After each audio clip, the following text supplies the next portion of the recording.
What's going on, everybody? I'm Jeremy. You guys are watching Morphs. Thank you, everybody, for tuning in. Sorry about shaking the monitor there, or the camera. But anyway, thank you, everybody, for tuning in. Greatly appreciate it. We have Tish from Python Spawn with us tonight, and super stoked to have her in. So everybody get ready, because here she is. Tish, what's up? Thanks for tuning in with us tonight and joining us. Hi, how are you? How's everybody doing tonight? And very well. I'd say the chat is popping off. So let's I can't see. So you gotta tell me what's going on, because I can't see. I'm using my phone. All right. Well, see, I'll try to keep the messages and stuff. I'll try to pop them up on the screen here as we go on. We've got Kike from Boas and Balls. Thanks for tuning in, Kike. How are you? Got Will from Will's Heli Heat. We've got Chris from BNS Reptilia. We've got Rob. We've got Creative Genetics. We've got John from Inquiline. Let's see. We've got Juicy Tequila Bobo, which I don't know if I might have seen Juicy in here a time or two, but I can't quite remember. But what's up, Juicy? Thanks for tuning in.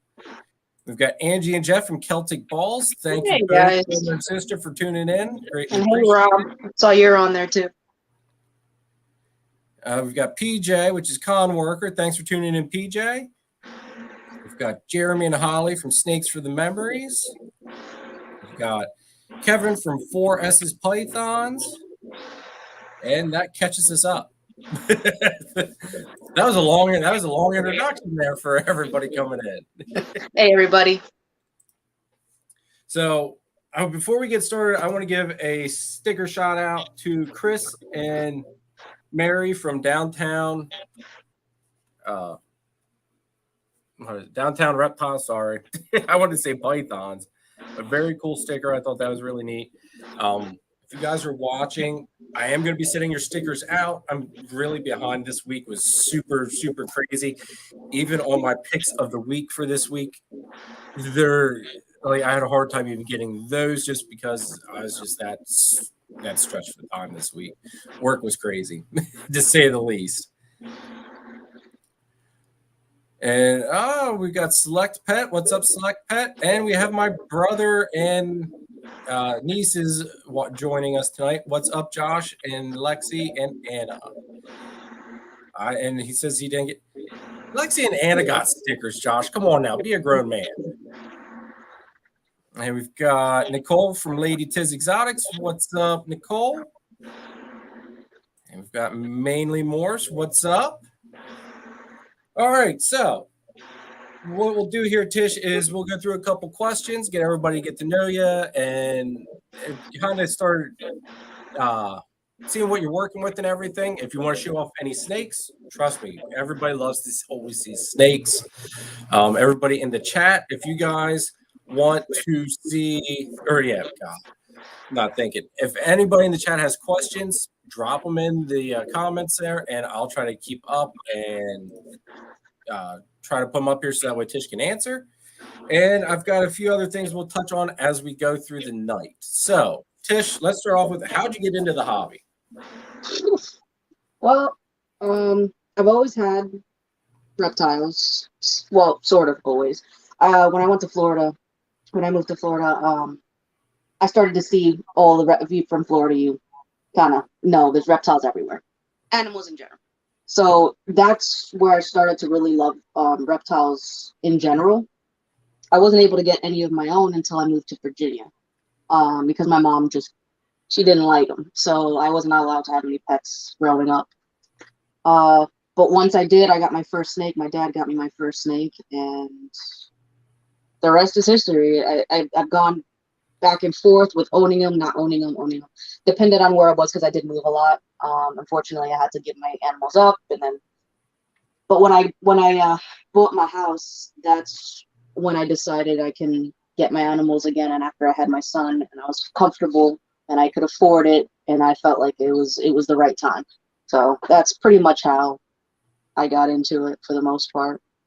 I think that seems like it's like a common thing in the hobby. Like, everybody seems like they get into it at a young age, and then they kind of fizzle out of it. I'd say probably like late teens, kind of when I want to say when the hormones are going crazy and you're starting to get your life started and all that stuff.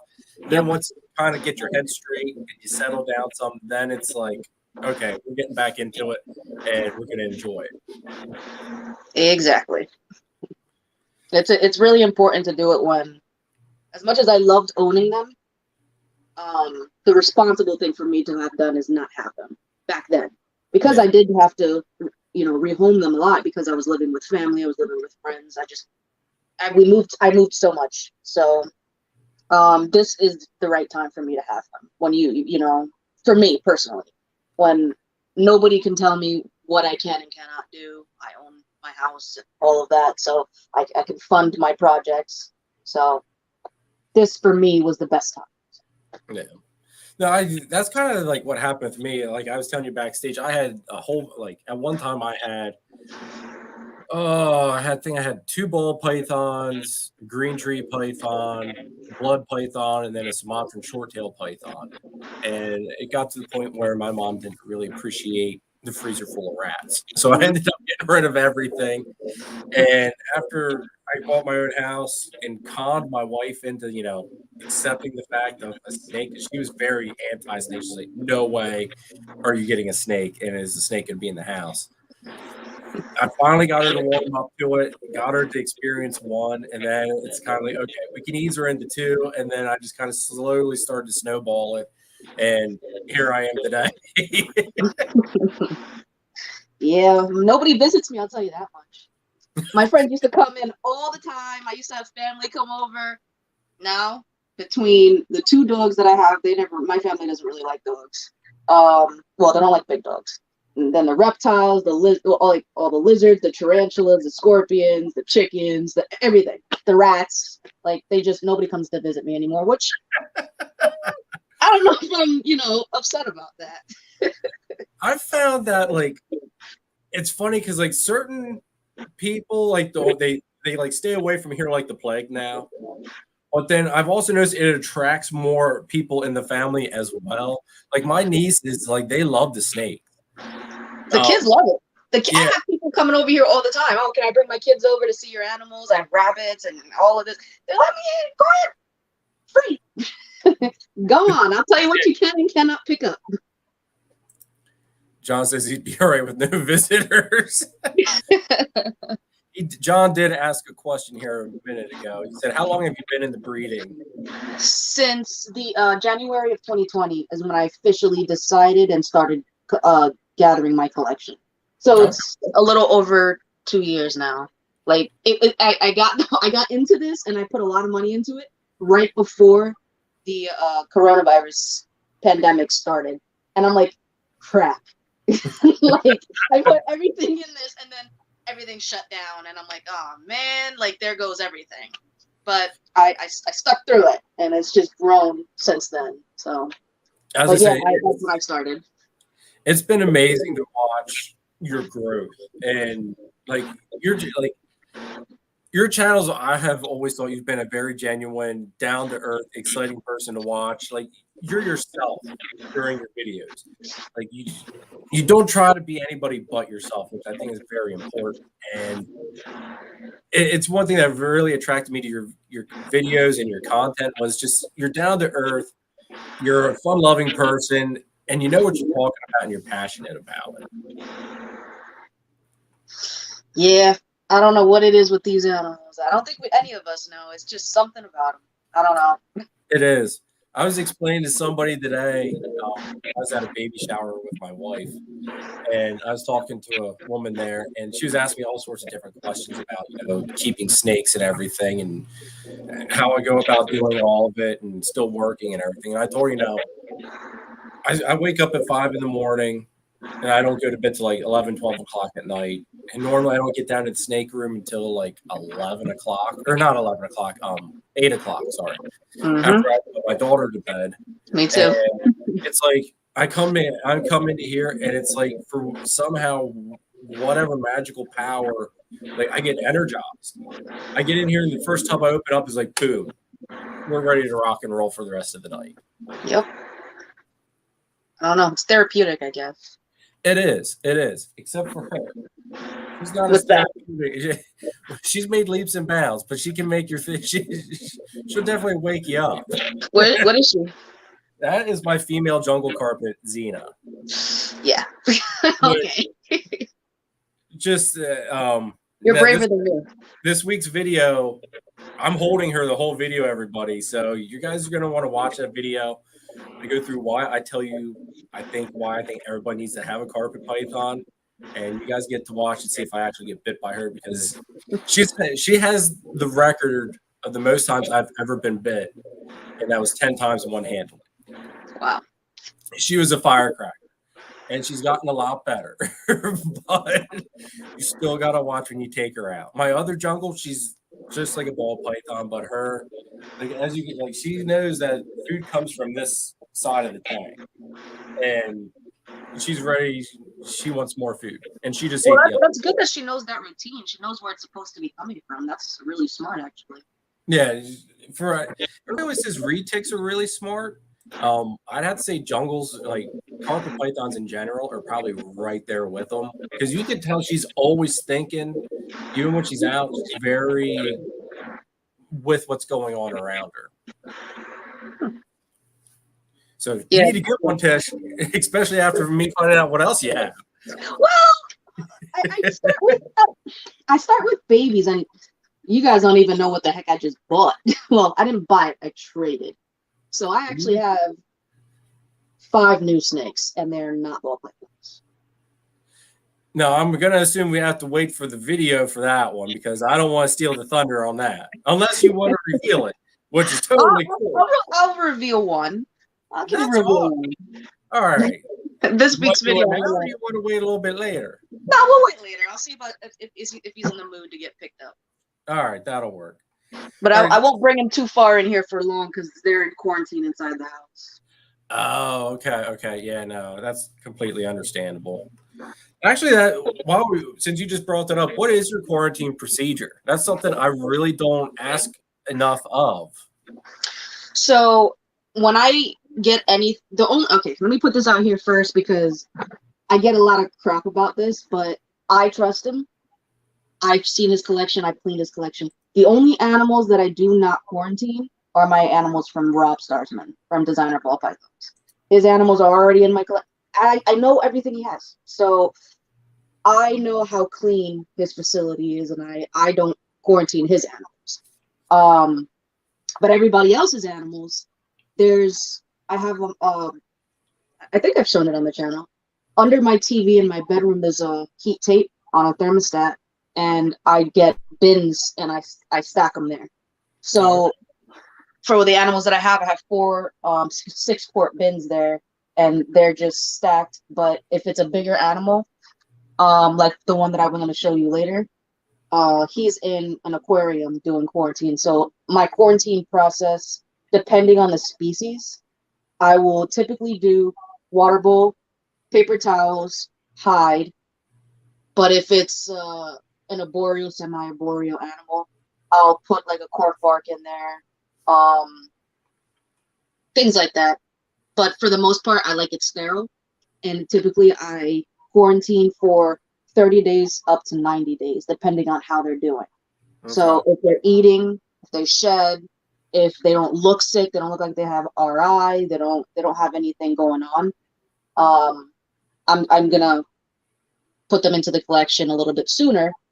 But for the most part, I do 90 days.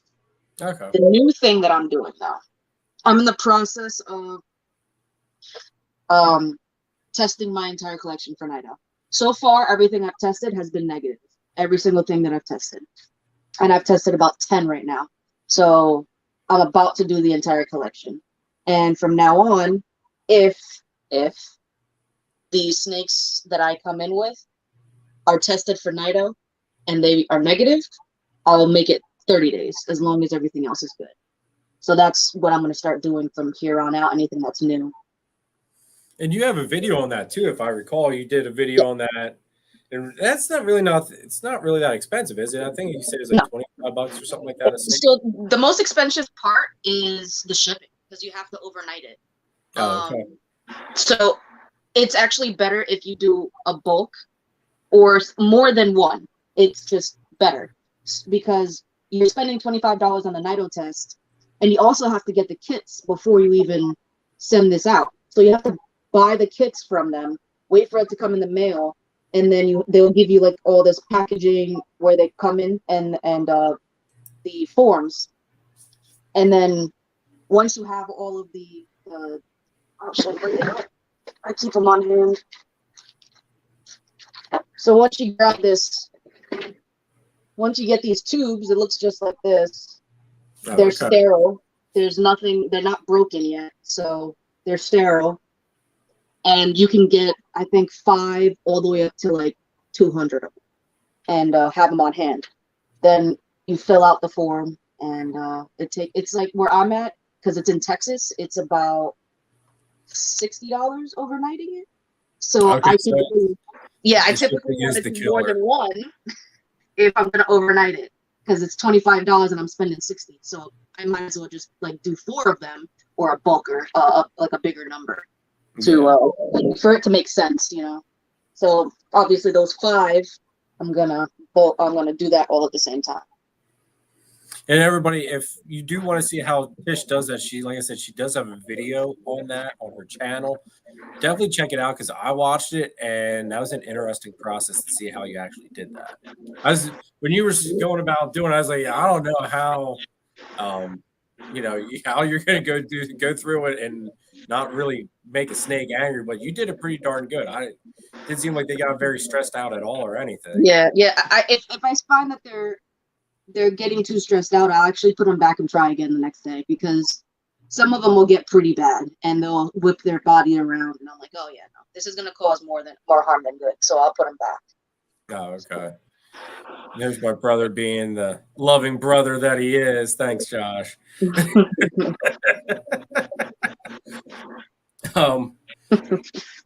What are some codon projects that you're working with, Tish?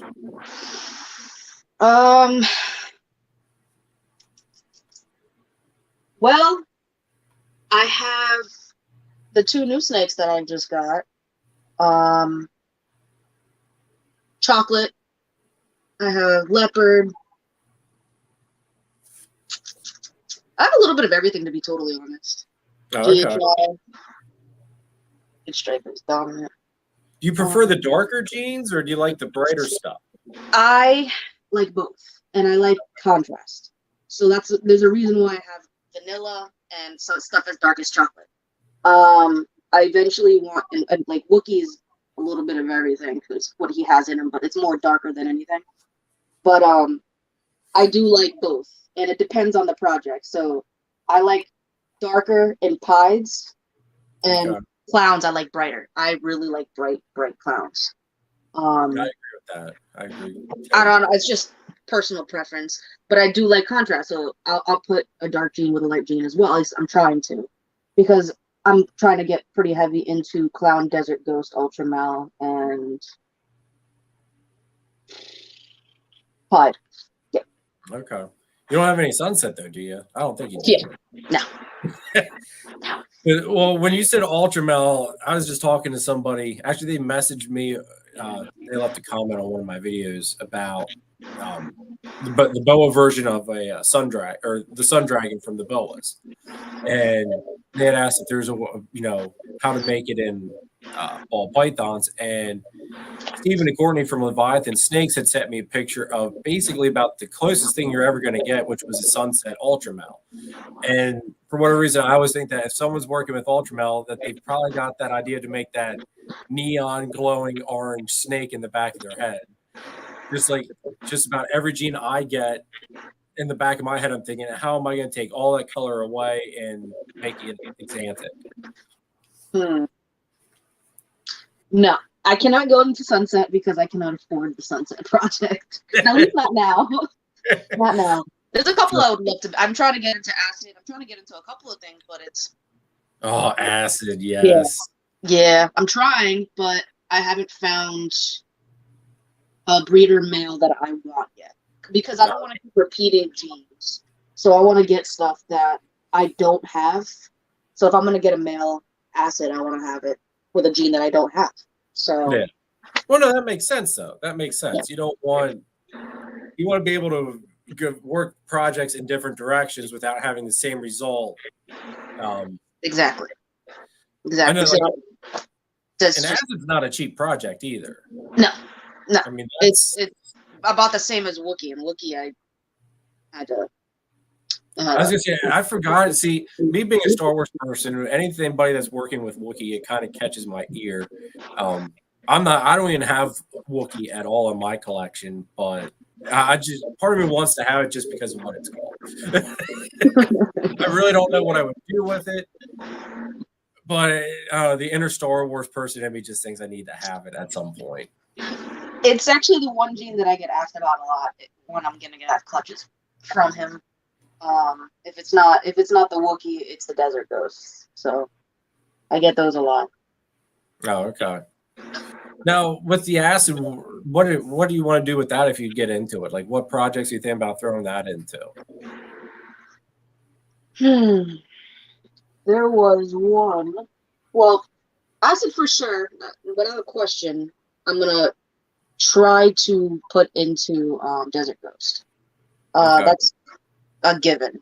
And if Yeah. I can get my breeder male that I want in Ultra Male, I'm gonna probably try to get it into Ultra Male as well.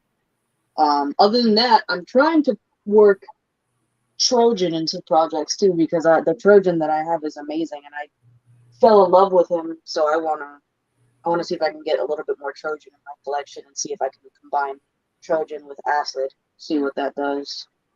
I've noticed a lot of the Trojans starting to pick some ground up. Like, I don't have it. I really couldn't tell you what Trojan does. I know Chad from Richie's Recessives talked to me a lot about it. He really likes it, and it seems like it's one of those genes that it seems like it's kind of starting to gain some traction in the community. Yeah, looks like, because he was pretty pimp. So, can you pull him out? Sure. Show him off? Sure. Try to get me bit. That one is like the best eater in here. Hey, I don't care what anybody says. Use that snake hook, Tish, because I do the same thing. I don't care what anybody says. I was applauding you for sticking your ground on the snake hook thing. Here, I'll make you. Let me figure out how to make you big here.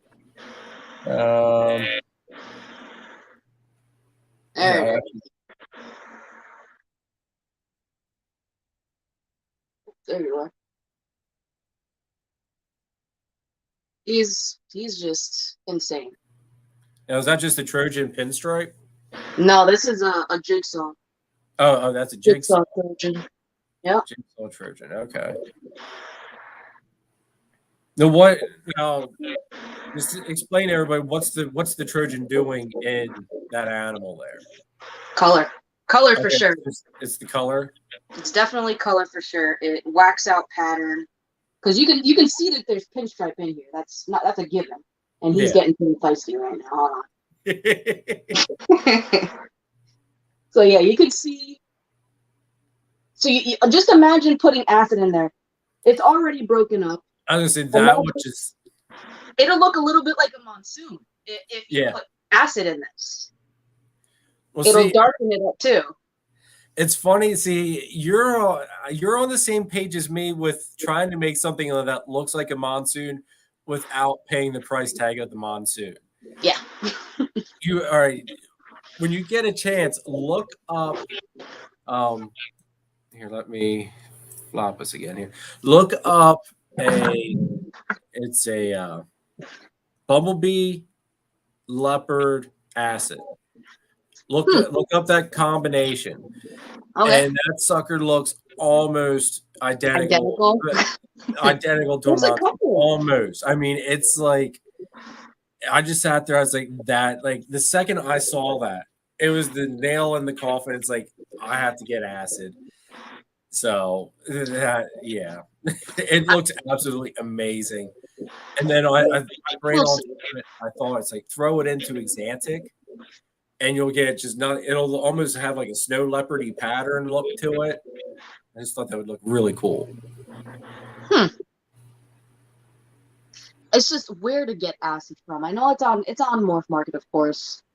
but I'm trying to get it locally. See If I can do it locally, I actually might jump on it. But I don't know anybody locally that works with acid. Angie and Jeff from Celtic Balls. I mean, they're not local for me or you technically because they're in the Midwest, I do believe. Middle of the U.S. anyway. I forget the state exactly. You know, I just sent them shirts and stuff not that long ago. But they have an acid blitz something else. He's a powerhouse nonetheless. I forget the exact combo.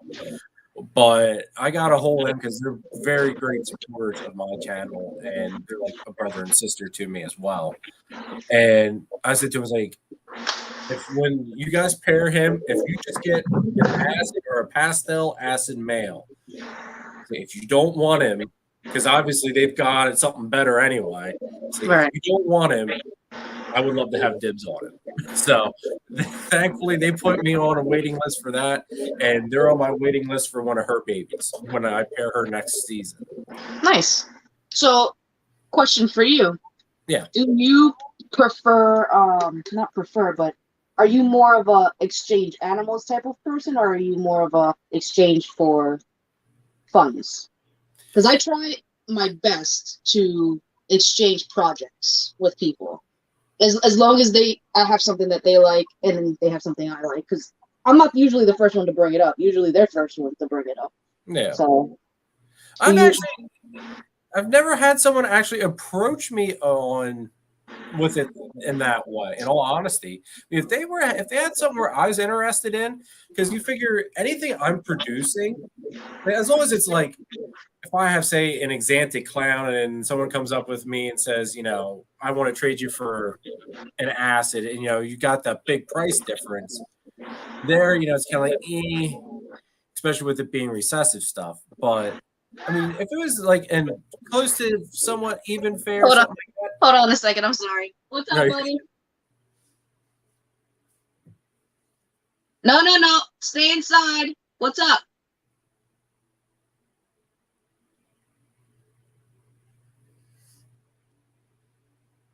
I'll be right in, bud, okay? Okay. Sorry. No, you're good, Tish. That's why I keep the door open. I can always tell when he's getting anxious. He knows it's bedtime. Well, whenever you need to run in and... You're good. Okay. He'll forget that in about 5 minutes. He'll go find something else to do. Yeah. But yeah, like, I've never had anybody approach me on that situation, but as long as it was something like remotely even of a trade, I wouldn't have a problem doing that, because you figure what I produce didn't really cost me any money. Right. So, you know, as long as I could put it to use, I wouldn't see a problem with it. Yeah, that's pretty much what I've done. It like you said, it depends. If it's a similar price tag, I don't see why not. And if you're not using the project and somebody will, you know, if you don't want the animal, that it just doesn't go well with your collection, you know, why not just trade it for something you don't have, which is typically what I usually do. No, I mean, to me, that's a smart way to go about it, though, too. I mean, if you can trade it instead of having to pitch out some money, why not? Yeah, definitely. Let's see here. How about recessive projects? What recessive projects are you into? Tide, clown, desert ghost, ultramel, albino, and that's pretty much it. So I know you just got a really nice set of clowns too. Yeah. So one of them, people keep telling me that what they're possible for is what they actually are. So I'll give you a look, but yeah, I got these both from Rob from Designer Balls, and one of them is a clown, possible bongo or something else, and the other one is a pastel clown, possible red stripe. Okay. Shown it to multiple people, and they think it's bongo clown, and they think it's a red stripe pastel. So I don't know. Yeah, let's see him. I'll put you on the big screen again here. No bites. No bites. I think that's what's really like. I don't know. I love the talking back to the animals and stuff because I do the same thing with some of mine. Yeah, I feel like they. I don't know. I'm not. I'm not saying that that they understand me, but I feel like the vibration in my voice. When it's a little bit softer, they know that I'm not gonna hurt them, and they Yeah. kind of understand. But yeah, this is the clown. I don't. Doesn't look like a normal clown to me. No, it looks like he's got something else going on. I do agree with that. So yeah, I'm not sure. Very, very nice clown. Very, very nice. Yeah, I wish I knew, but it looks like we're just gonna have to get that head stamp. We're just gonna have to read them out, see what happens.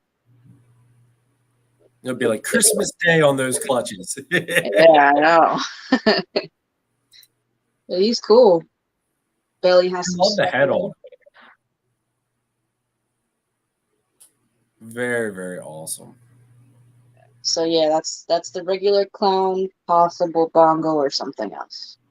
Yeah, I don't think that's just a regular clown. I think there's Yeah, I something. don't think so either. I don't think so either.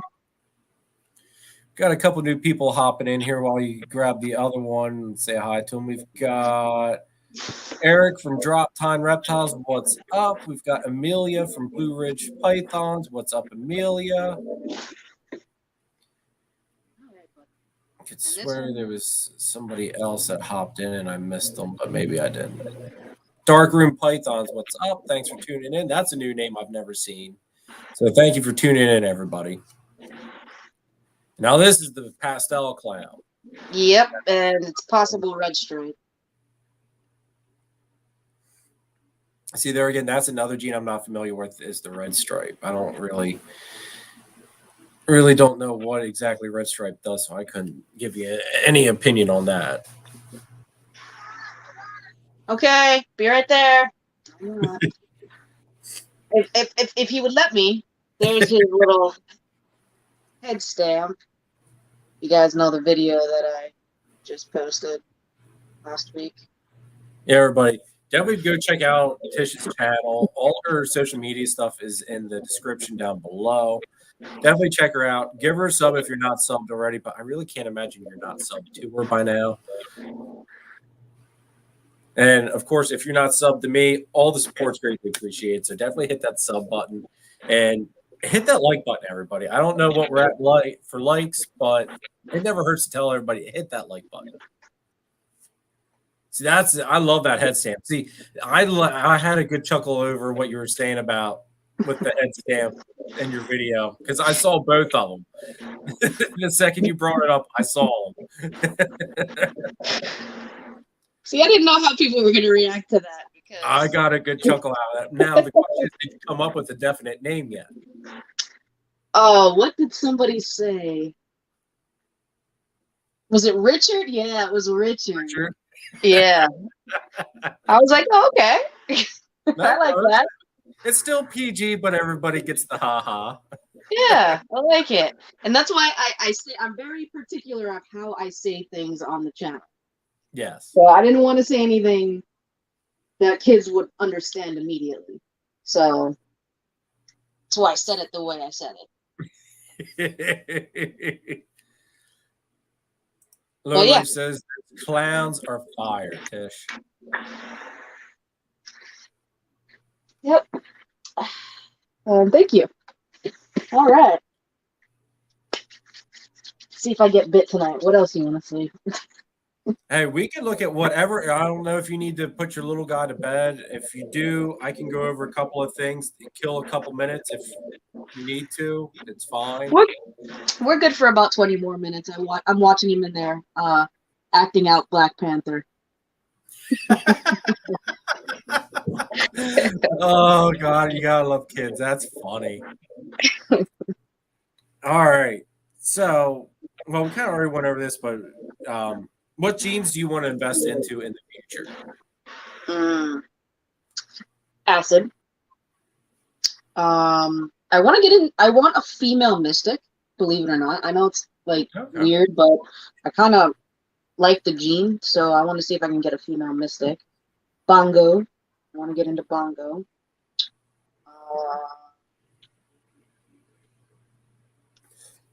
Those are the big ones. I still don't have that much blackhead. I do want to get a blackhead female eventually. I'm actually breeding for that this season, so hopefully she's on her way to being gravid.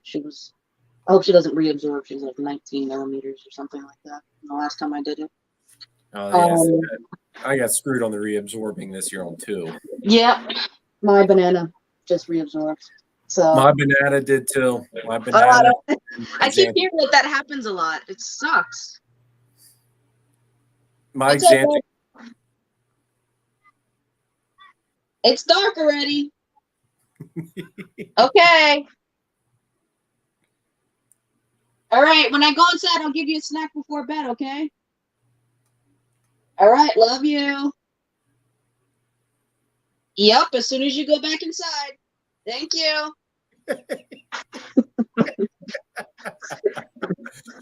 Oh God, you gotta love kids. My Xanthic girl did it too this year, and that was the one pairing that was like my most anticipated pairing of the year. That was Xanthic. My Desert Ghost to my Xanthic girl, so I was going for those double hats, and that was a killer when she reabsorbed. Yeah, she was with my Wookiee, so I'm pretty upset about it. I wanted to that would have been a nice combo. What are you gonna do? Can't do anything about it now. You want to show off one of the new snakes, or wait? You said that they're inside. Yeah, most of them are inside. Okay. All of them are inside. All 5. We'll hold off on that because after you put your little guy to bed, or do you have to hop off? But then at that point, are you gonna come back? I would probably just see what he wants real quick. Okay. Put him to bed and try to come back. Okay. Well, then when we do that, then you can just bring one out or something like that, and that way it saves you a trip and it doesn't get his hopes up that you're putting him to bed and all that stuff. Is there any other snakes in there you want to show off? I mean, I know you've had a clutch, at least one clutch hatch, if I'm not mistaken. Mm-hmm. Yeah, I had the Het Desert Ghost clutch, which we can start. Well, no, I can't actually take them. They just ate. I just fed them an hour before, but they're stunner. They're stunners. I'm gonna have to do some. I'm gonna have to get back to you on that one because that one I would love to show them off, but I want them to. Yeah, you don't want to disturb them properly. Yeah, I'm watching them right now. I mean, one that I haven't. What was that? What was the pairing for them? I don't quite remember. It was a pastel calico desert ghost to a chocolate female. Ooh, that's some nice stuff. Yeah. Will wants to show the ultra male. Sure, another one that loves to bite me.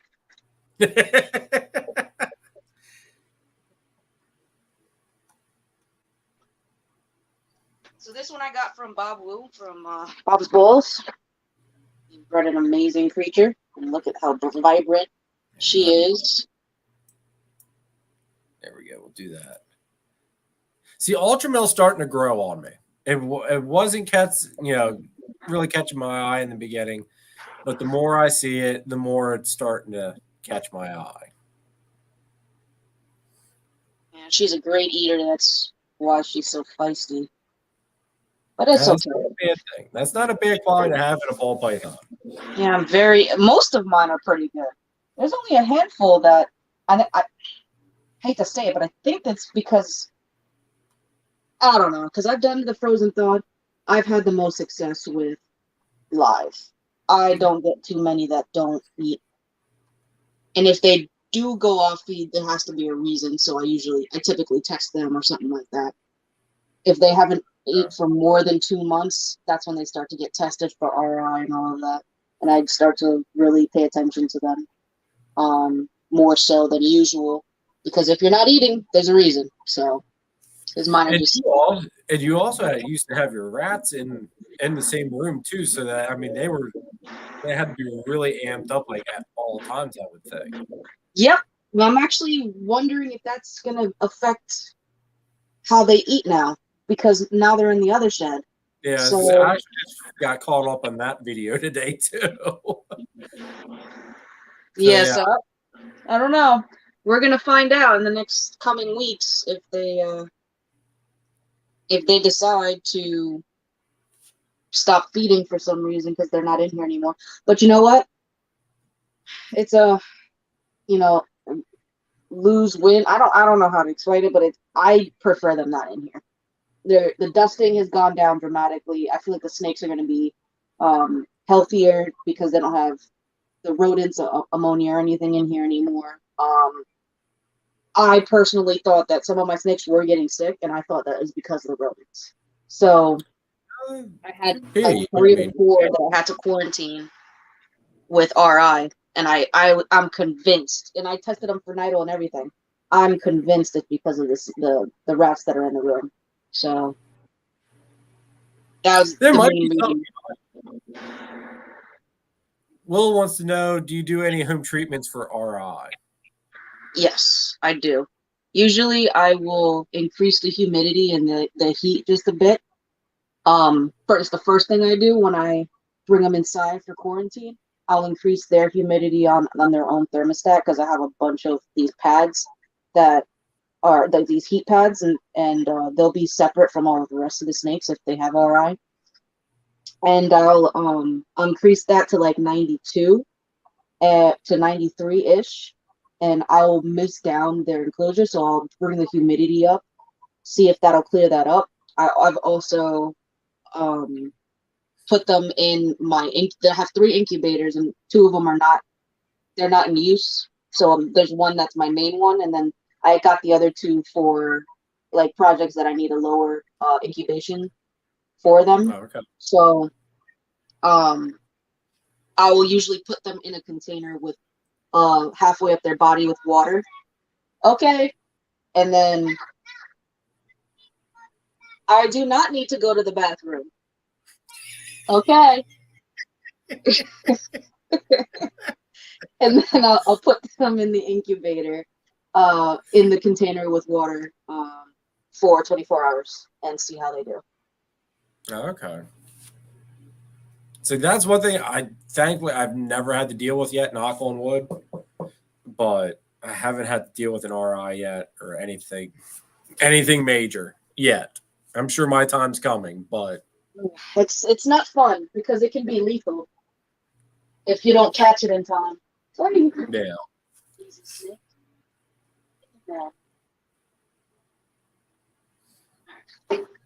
Yeah, it can be lethal, so I try to keep up with looking at their mouths, but it's pretty easy to catch it. If their head is tilted up, their mouth is slightly open, there's excess saliva. So they get a little bit bubbly and stuff at Yeah, but that's when it's pretty severe.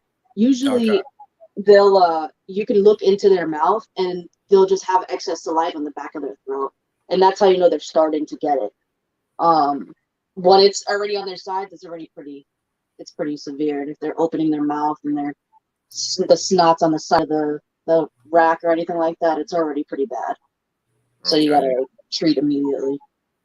That would be a definite vet visit. Like just call a vet up and go. Don't even try to do a home treatment thing at that point. Yeah. Like if I can't get a vet to because there's only one vet, exotic vet that I know, and it's an emergency vet, so it's pretty expensive. Oh yeah. So if I can't get an appointment, there's I'll put them in the incubator anyway until I can get the appointment.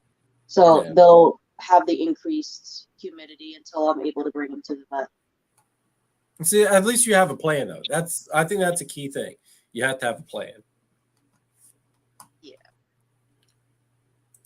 But it's pretty rare that I've had to take them to the vet. I think I only had to take 3 of them. And one of them it was never affected. And that was like when I first started, that was the first RI case.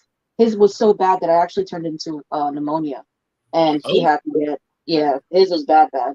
And he came from somebody like that. He came from the person that was one of my first breeder males that I bought on Morph Market, and he came sick as a dog. So he was the first one I took to the vet, and that was a pretty penny. But glad I did, because yeah, it was past the RI stage. It turned into pneumonia. So No, and the breeder sent it like that? I guess they didn't know. I try to give everybody the benefit of the doubt. I didn't even tell them. I just took care of it. See, that's wow. If it's And like I did just like this was 2020. I had just started. I didn't know that the breeders were responsible or anything like that. Like I just didn't think twice. I thought once the animal is in my care, it's my responsibility to take care of it at that point. So it didn't occur to me that the previous owner, the breeder, would have done anything to help. So and if they would have known that it had an issue and they sent it anyway, chances are they probably would have had that mentality of, well, it's your problem now to begin with then. yeah. So either way you kind of had to do what you had to do to save it. Yeah. Yeah, no matter what, it was going to get taken care of. It's just okay. Thank you. Okay, I'll be right there. Like I said, whenever you need to run in and take care of him, let me know. I've got some stuff I can hit and do. He's jumping up and down everywhere in there. I can hear it. Are you having flashbacks to Home Alone yet? Little bit. It's when I don't hear something that I get worried. So I'm listening to him screaming up and down right now. Yeah, the silence, that's when you know there's something bad. That's the ultimate key right there. Either they got in trouble somehow or they're passed out. Oh, yeah, that's true too. All right. How about, can you show us the parents of your Desert Ghost clutch? The parents? Oh, yeah. Yeah. Let's see them. Oh, another one that's not nice.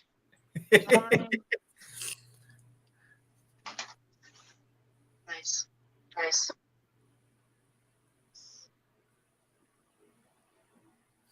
All right. This is the boy.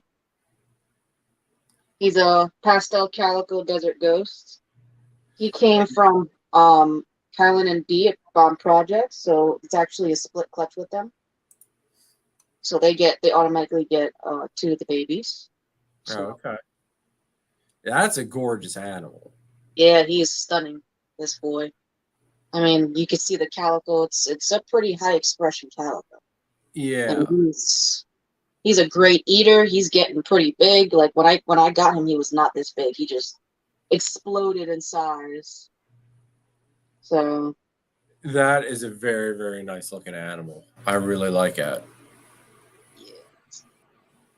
He's a good boy too. He's just really food motivated. And he's a great leader. There again, though, there's nothing wrong with that in a ball python because we all know they have their own issues as it is.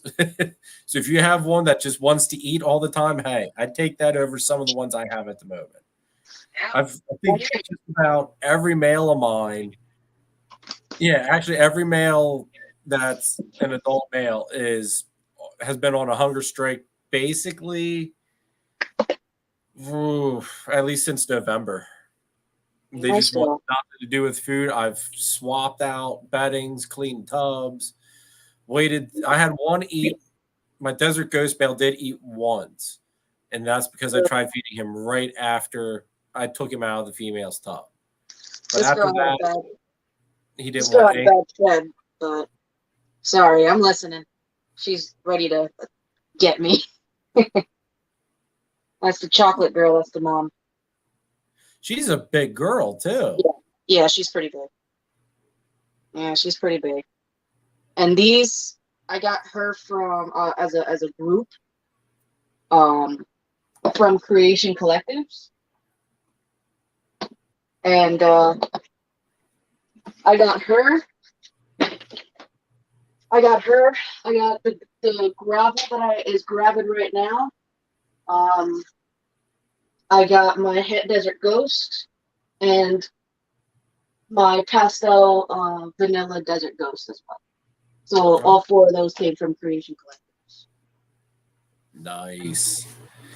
Is there any of your favorite snakes you want to show off that we haven't gotten to see yet? It's not a ball python.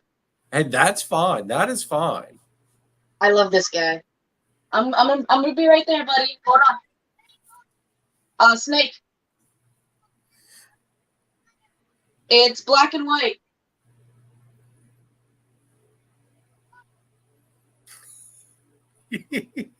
No, this one was it was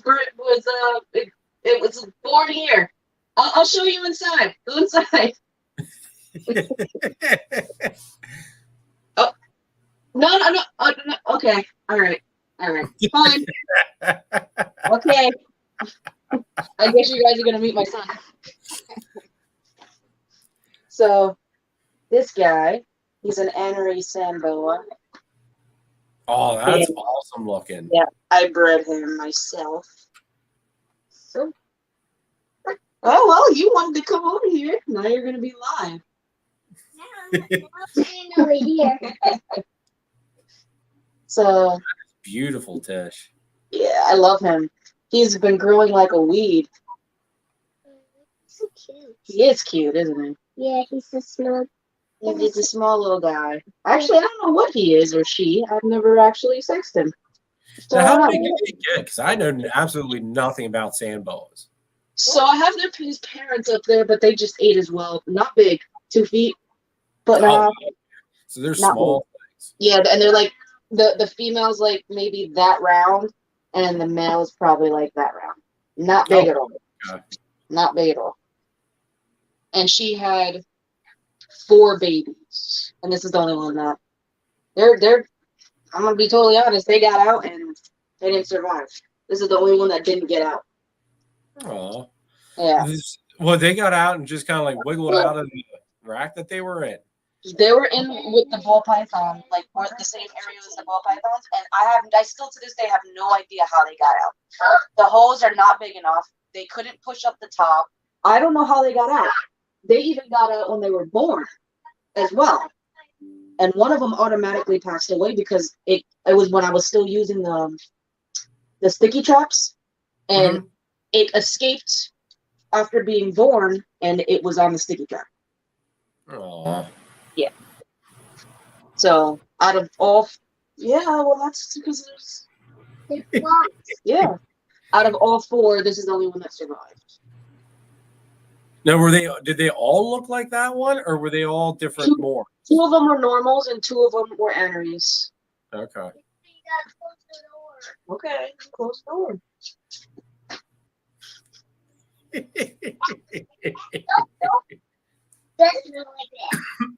So, yeah, that's why I switched them over to this rack now, because there's no way for them to get out. So they can't get out of here anymore. So I had them in one of the ball python racks, and I couldn't. They just got right out. So now they're not able to get out. Okay, now they're not gonna get out.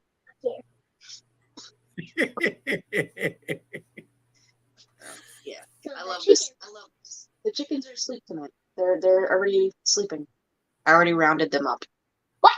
Yeah, and you're feeding them in the morning. You just Do you let them collect the eggs? sleep. Huh? Do you let your son collect the eggs from the chickens?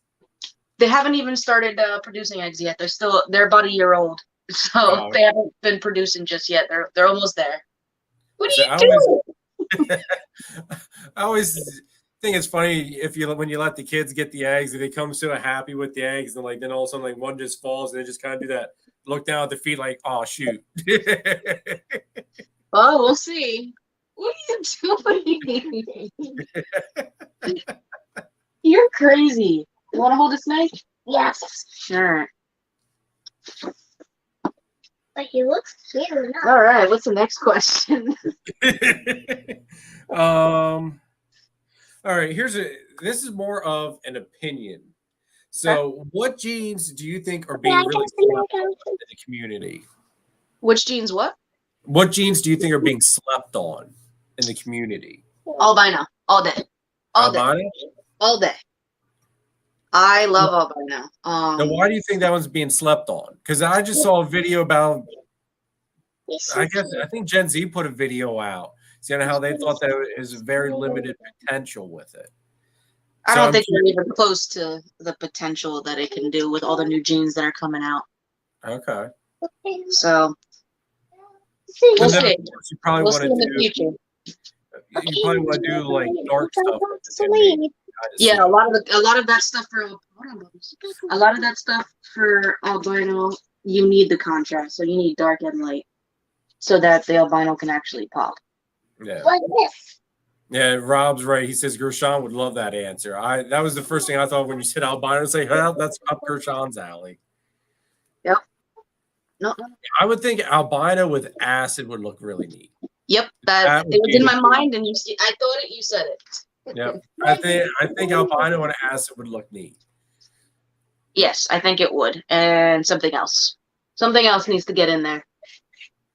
I think Probably. leopard albinos have always caught my eye. I mean, don't get me wrong. I don't have any albinos. I don't plan on working albino, but like leopard anything I think catches my eye. I don't think you can go wrong with leopard at all. Absolutely, I completely agree. Yeah, Rob's right. Gen Z is talking on their end with the money though. That is like they were more on the financial aspect on that video. If I wanted this to be a financial thing, I would have increased the type of animals that I have. I'm taking most of my animals. I'm taking chances.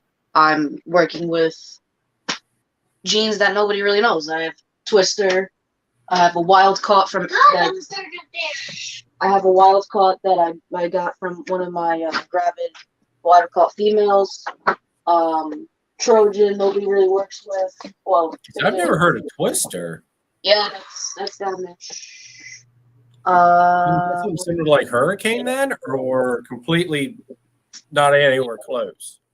Well, yeah, she's also not nice, but see if she'll be nice today.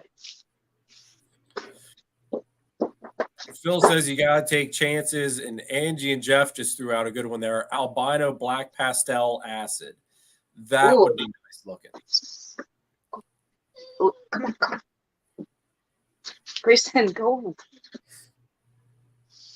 Oh, this one's hissing. Grayson, over there. You're gonna get bit, but stop. No, this one's gonna bite. What's that one? So that's a Twister. Is he going to bite you? Probably. He's gonna bite you too. Go So he's that got a way. very distinct head pattern to him. Yes. A very distinct He head doesn't shape. look like he's going to bite you.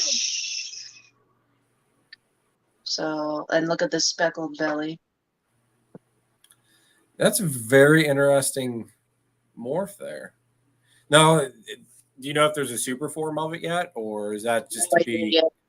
I waiting think for there it? is. Actually, yeah, I know people that work with it. I think there is a super version. And this thing was tiny when I first got it. She's big now. she's putting on some serious weight. How old is she roughly? She's a 2021. She's another one that I got from Rob. Yeah, Alright, she's a so yeah, she is 2021. growing. Late 2021. I'm guessing she's probably about close to 600. Yeah, 600 grams, I would guess. I don't know.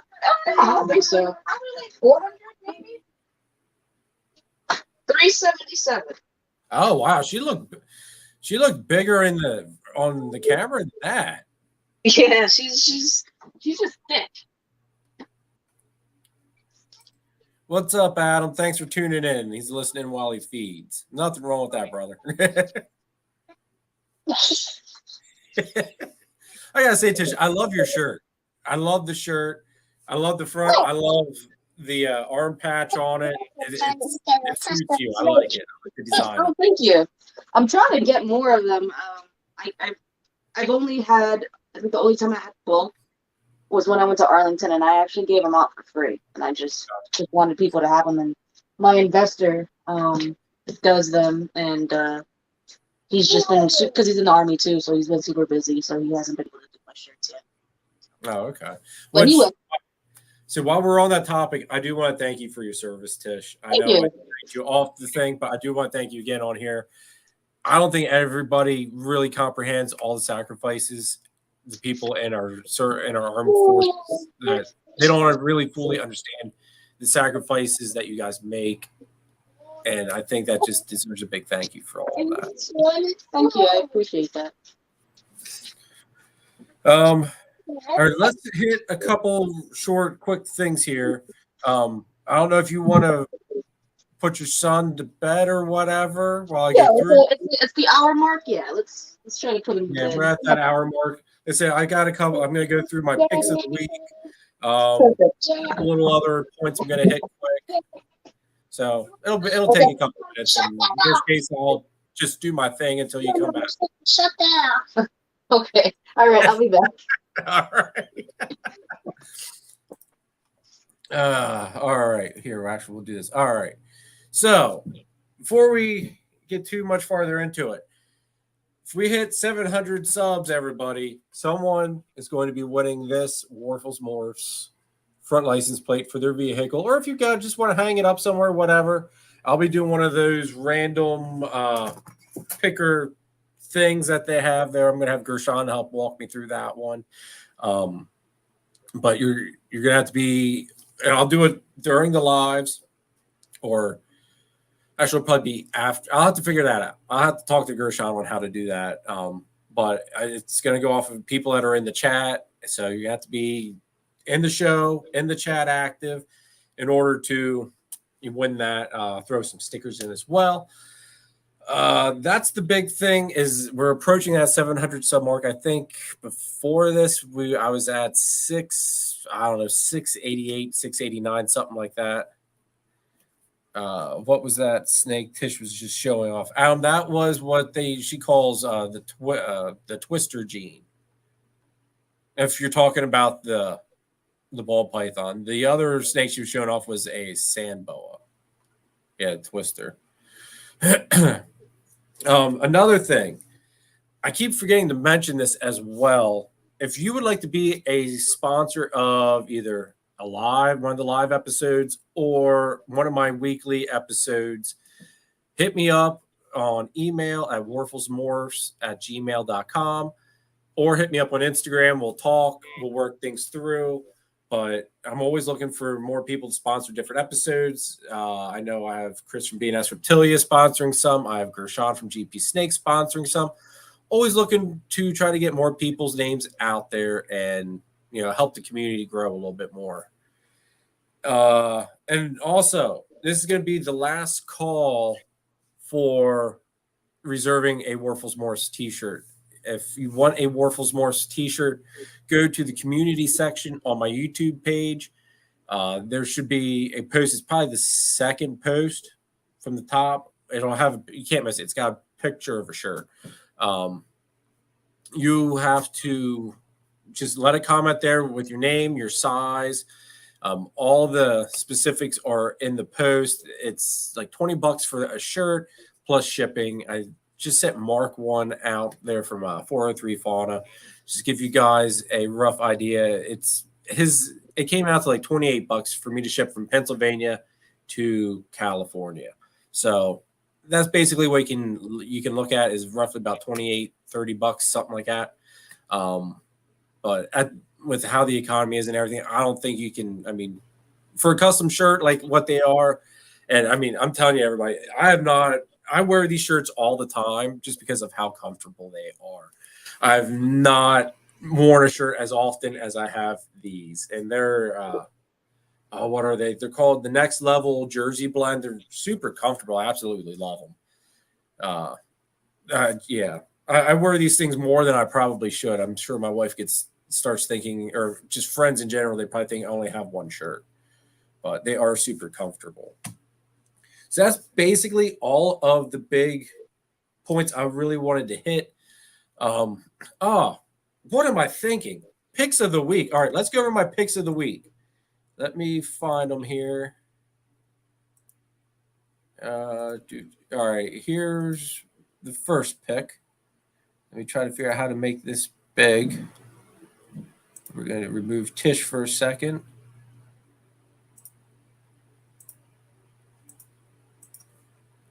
There we go. Oh, wait, that's not the right one. That is a pick of the week, but that's not the pick of the week I want to start with. Here we go. Here's the first pick of the week. This is from Riley's Reptiles, and it is one of his striped jungle carpet pythons, which everybody, jungles that have a soft spot in my heart. They're absolutely gorgeous. I always try to have Xena anymore in the background. I always hope she starts doing something other than staring up where the food comes from, but carpets are always hungry. So what can you do? But that is just a beautiful jungle carpet. And his striped line, and this was actually from a maternal incubated clutch. So I think that's really cool that he did that. And I know I need to get him a male, Phil. I know that's definitely on the list that I need to do. And Stephen and Courtney, what's up? Thanks for tuning in. I just saw you guys pop in the chat there. You guys aren't late. Tish is just off doing something real quick with her son, putting her son to bed. So we're kind of killing a little bit of time and get some other things done. Every time you show a Joe. But no, I do need to get a male, Phil. That's next on the list. The only problem is I need to get these girls into PVC enclosures. So that way I can put the male in one of these enclosures or one of my Exoterra, my one Exoterra enclosure, put that on top. And yeah, there's a whole method to my madness. I'll explain it to you at Gettysburg or at the cookout, whichever comes first. I think the cookout comes first. So I'll explain it to you at the cookout. The next pick is, let me remove this one. We'll add this one. This is from Exantic Angel, and this should have been up last week with John Dog, but this is a dark phase, 2 dark phase Exantics, and just wow. That's all I could say is wow. That one on the left is just absolutely freaking stunning. I mean, that's just crazy. Yeah, Chris. Will wants to know what size PVC enclosures you use. I'm going to go with a 4x2x2 for the size. Well, I don't. Chris gave me a hookup with a person he uses for his PVCs.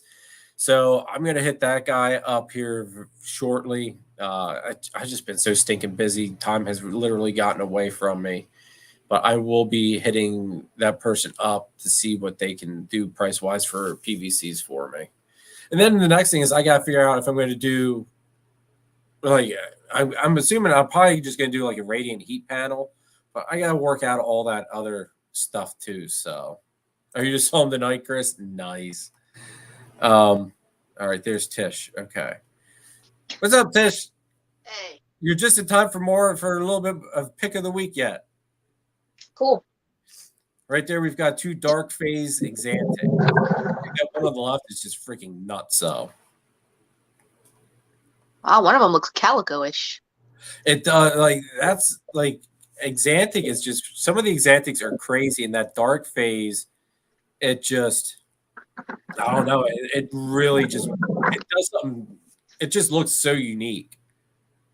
And then for the last pick of the week, we've got Sal from House of Gaia's Pythons, his MJ Lightning Pie that he got, which the second I saw that thing, it was nuts. I absolutely fell in love with that thing the second I saw it. It made me happy that I bought a pair of pies just so I can try. Granted, I don't work with MJ, I work with TSK, but hey, Exantic is Exantic. And I mean, I'm excited to make some lightning pies. PJ says heat panels are hard to find right now. Shoot. Well, that's not what I want to hear, PJ. All right.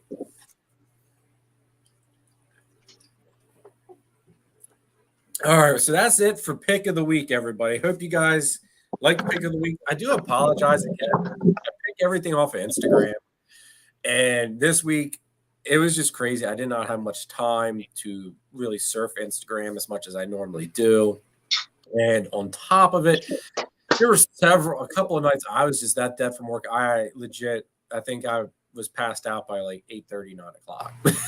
I just I knew everything I had going on down here was done, and I didn't have any worries. I was a couple weeks ahead on YouTube videos, so I just kind of said, you know what, I can pass out for a night.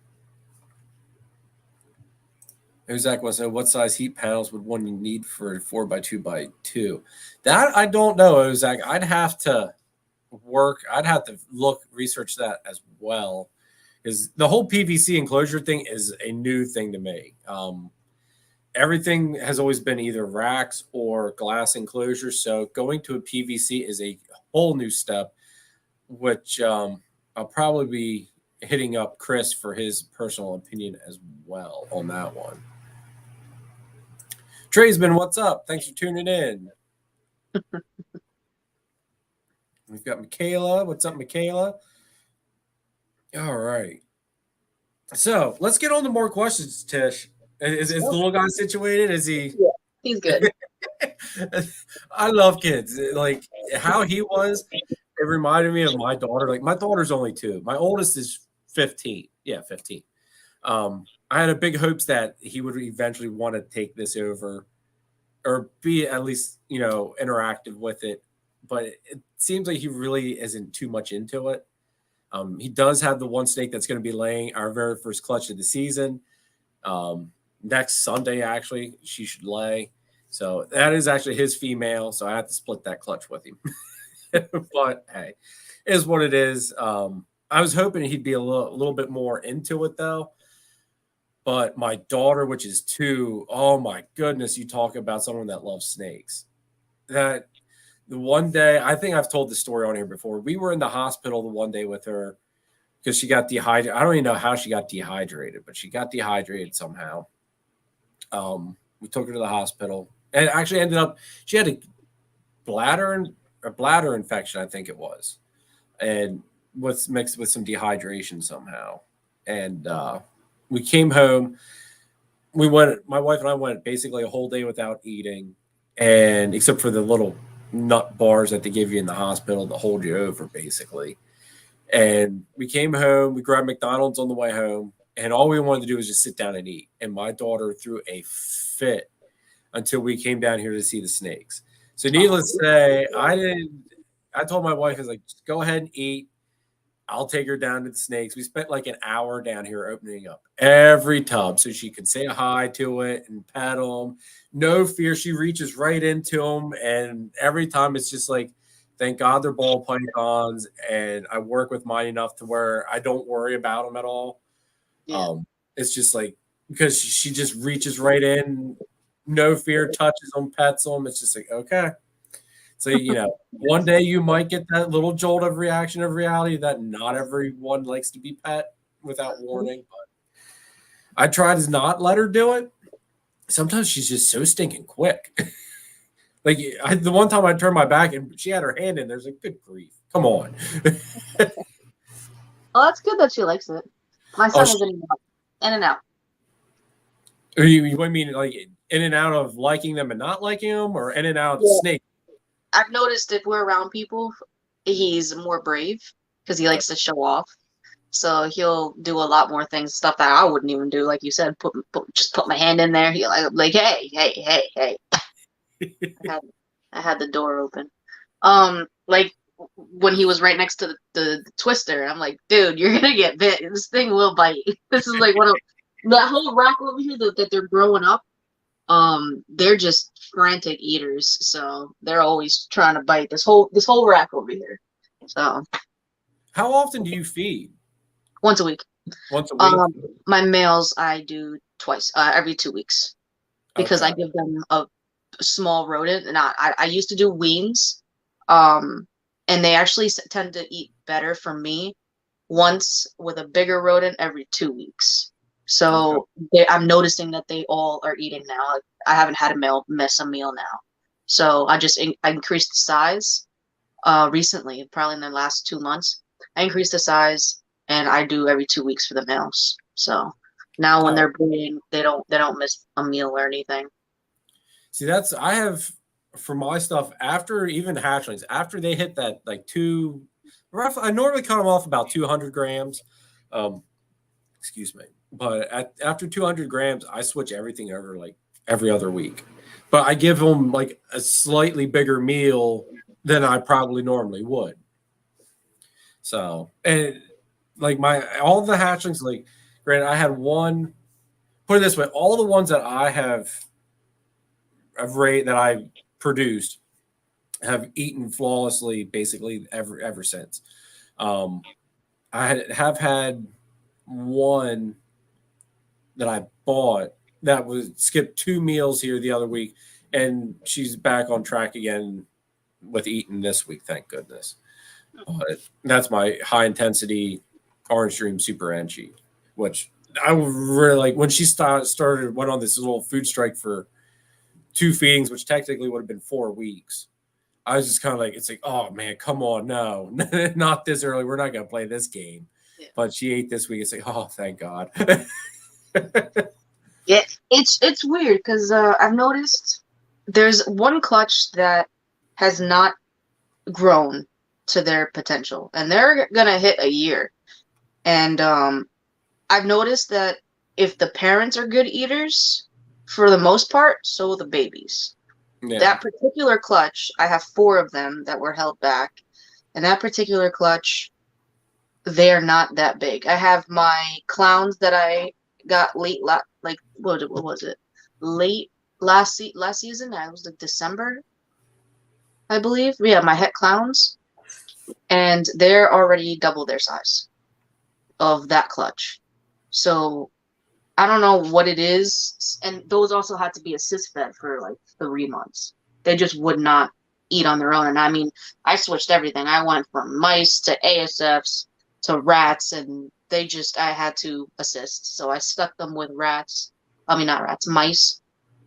And I kept smaller sizes, so they just haven't been able to gain the weight like I wanted them to, which is fine. They can grow at their own speed, but that particular clutch is just not growing as fast as the rest. And yeah, I think it was mostly because they were assist fed. They just didn't want. I tried frozen, live, fresh killed, and just no matter what, they didn't want anything. Yeah. See, I had that same issue with 5 babies this past season. Now, the one, my Pastel Orange Dream, which was a pain in the neck to get started, I think I assist fed her the most. Now, I mean, she's like an eating machine. Like, there's a couple of times I had a leftover rodent because I either miscounted or that one Super Enchi girl wasn't eating. And it's like, well, who else wants her? And it just happened I pulled that one's tub out, and she was, even after already having one, she was ready for a second. So it's like, hey, have at it. You missed plenty of feedings to begin with and had to go through all the stress of being assist fed. It's like, if you want it, you can have it. Let's get you caught up. Exactly. No arguments there. Yeah.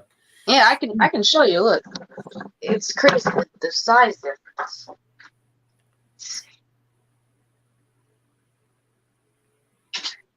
Funny thing is with the size too is like my pastel double het Exantic clown girl that I'm raising up is almost 600 grams. Her sister, which is a spider double het, is basically at 500 grams, and they've been same feeding schedule and everything, and they're 100-gram span difference. That is a big size difference. Here, let me put you on the big screen here. There we go. This is about to turn a year, and this one is only about 4 months. See, that's just nuts. This is a pastel. Het G stripe, 50% het ultramel. This is a pastel leopard orange dream het clown. That's beautiful. I love. I know a lot of people crap on pastel, but pastel I think it's a very important gene. I think. Oh yeah, I don't sleep on pastel. Pastel and some combos they don't do well, but in a lot of other combos they do amazingly. So Yeah. preference. Yeah, I think you got to find the sweet spot with it. Yep. There's some genes where with pastel in it, I mean, I know everybody says that with clown it browns it out a lot more, but on top of that, with that being said, there's a lot of genes where pastel really complements it. Yep. Like I think pastel with obviously with desert ghosts, pastel with ultramel, pastel with what do I have that? Oh, no, yeah, it's desert ghost. Pastel's really good with desert ghost. Clown, I like pastel clowns. I thought they were pretty dope. A lot of people say, oh, they're washed out. Nobody likes them. I like them. That's why I got that guy. I haven't had one, so I like them. See, I wanted to get a pastel clown, and I ended up buying an Enchi clown because I saw this Enchi clown. It really spoke to me, so it's like, you know what? It's a female. I just wanted a female clown. It works for me, so I went with it. Yeah, Enchi's another gene that I'm trying to get a lot more of. I only have like 3. Yeah, I have 3 females that have Enchi in it. Oh, okay. That's That's pretty much it. 1, 2. I've got 3 females that have Enchi as well, and one. I don't know if you've followed Jeremy Bald from Bald's Exotic Reptiles at all. Not sure. But he had a Partho clutch, and I was lucky enough to be one of the people that, or might have been the only person that got one of the babies from that Partho clutch.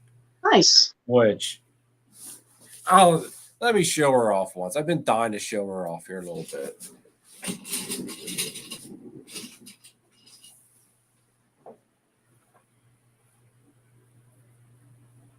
Con worker 1, your question. I hatched out a clutch from a banana pie to a het pie. The female didn't prove out, but one of the babies looked like it was hurricane. Yes, I think codoms do hide. It's pretty hard to see some of them. Oh wow, that thing is pretty. So this is just super Enchi. That's it. No, that's it. That's it. But I'm thinking that, like, I don't know if because of her being a Partho baby. Look at that headstand. That thing is crazy. Yeah. I would have thought there was some spider in there or something. Nope. That is just plain super Enchi. So I'm almost wondering if, because every baby that he showed me out of this clutch, even the normal out of it was anything but normal. There was nothing normal about its pattern at all. Well, you probably have a gene lingering in there, probably. What's that? You have a gene lingering in there, probably. Well, either that, or I wonder if a gene wasn't created. Like, it just kind of like you figure I don't want to say a defect, but it's something altered in the process. Quite possible. We don't know as much as we think we do when it comes to genetics. We're learning something new all the time. Yeah, and her unboxing is coming up, but I had to take the opportunity. Yeah, she's gorgeous. And like the belly's just awesome on her. And she's actually, I think she's starting to get ready for a shed even too. Yeah, she looks a little dull. Yeah, she's getting there. Because I feel like once she sheds out, she'll be even more intensified. Yeah, I think so too. Who says she looks? You see, it was funny because the second I messaged Jeremy about it, Adam sent me a message a couple minutes after asking me. He goes, "If you're getting it," he's like, "It's either you or me. One of us is getting that snake." It was funny. I'm thankful I got her. I was thankful that Adam, you know, like Adam could have weaseled in because he knows Jeremy a lot better than me. And plus, Jeremy was like, whoever throws the money out first. And I was at work. So I was going to have to wait till later on in the evening to send the money anyway. But I was just a really good friend. I was really thankful that he worked the situation like he did because super happy with that girl. Yeah, she's awesome. Chris says I should arm wrestle out. I don't know, Chris. I'm not quite the strongman type. No, Chris. The mom was just an enchie. That's all she was. She was just a plain enchie, as far as I know. Because it was 2 super enchies, which Jeremy kept. The cooler. Actually, I have a picture of them. Hold on. I don't have a picture of the normal, but I do have a picture of the 2 sisters together because I kept it just for record keeping purposes. Hold on. Let me put me on big screen. Let me try to. Oh wow. The top one is the one that he kept, but she's a touch brighter. Yep. But you can tell, like, whatever's going on, it's the same in both of them. Yep. Yeah, that thing is wow. They're just crazy. Yeah, I'd keep that one. Never sell that one because you don't know what the heck is in that. Yeah. So him and I are going to be working really close or keeping in contact a lot more, just to see, what if anything goofy does pop up out of them. Because what one does, the other one's probably going to do as well. So it's going to be very interesting project, kind of to work and see what happens with it. All right, well, back to you. You didn't bring out one of the new projects, did you, from the house? I didn't. Okay. I can still sneak in there. I said, if you mind? Sure. I want to see one of these new animals. I really want to. Well, you know what? I'll bring in the banger. I don't mind the banger. Let's see if awesome. Yes. Let's see if he'll bite me.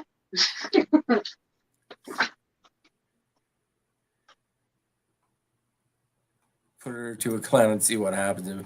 I mean, I don't know what I'm going to throw her to. In all honesty, I mean, I've got some time. I just do know at some point she's going into it's going to be thrown into Exantic stuff, everybody. But that should be no surprise. If it's the Partho, then maybe you have other mutations and a new. That's kind of what I was thinking, John.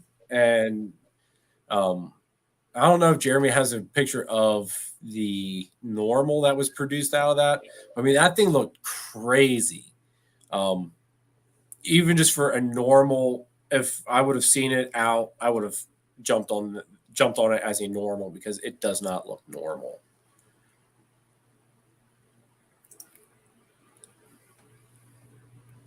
You see that? I mean, I kind of thought the same thing on how it might just be a super enchie, but I'm being hopeful. I hope it's something else floating around in there.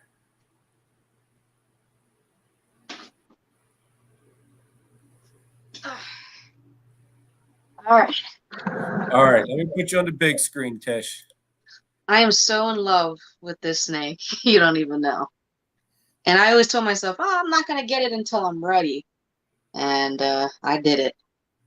And I got him as a little background. So there's a local pet store here, a local reptile store. And I've known him since I was like 17 years old. So I haven't really been able to sell some of my snakes, so I decided to trade them out. And I traded for all of these, and this one was the most expensive one, but I think she's going into shed too. Or he was the most expensive one, but he was the one that I had to have. I had to have him. As soon as I saw him, I had to have him. And I got 5 in total in the collection, and I pretty much gave up 5 of my ball pythons.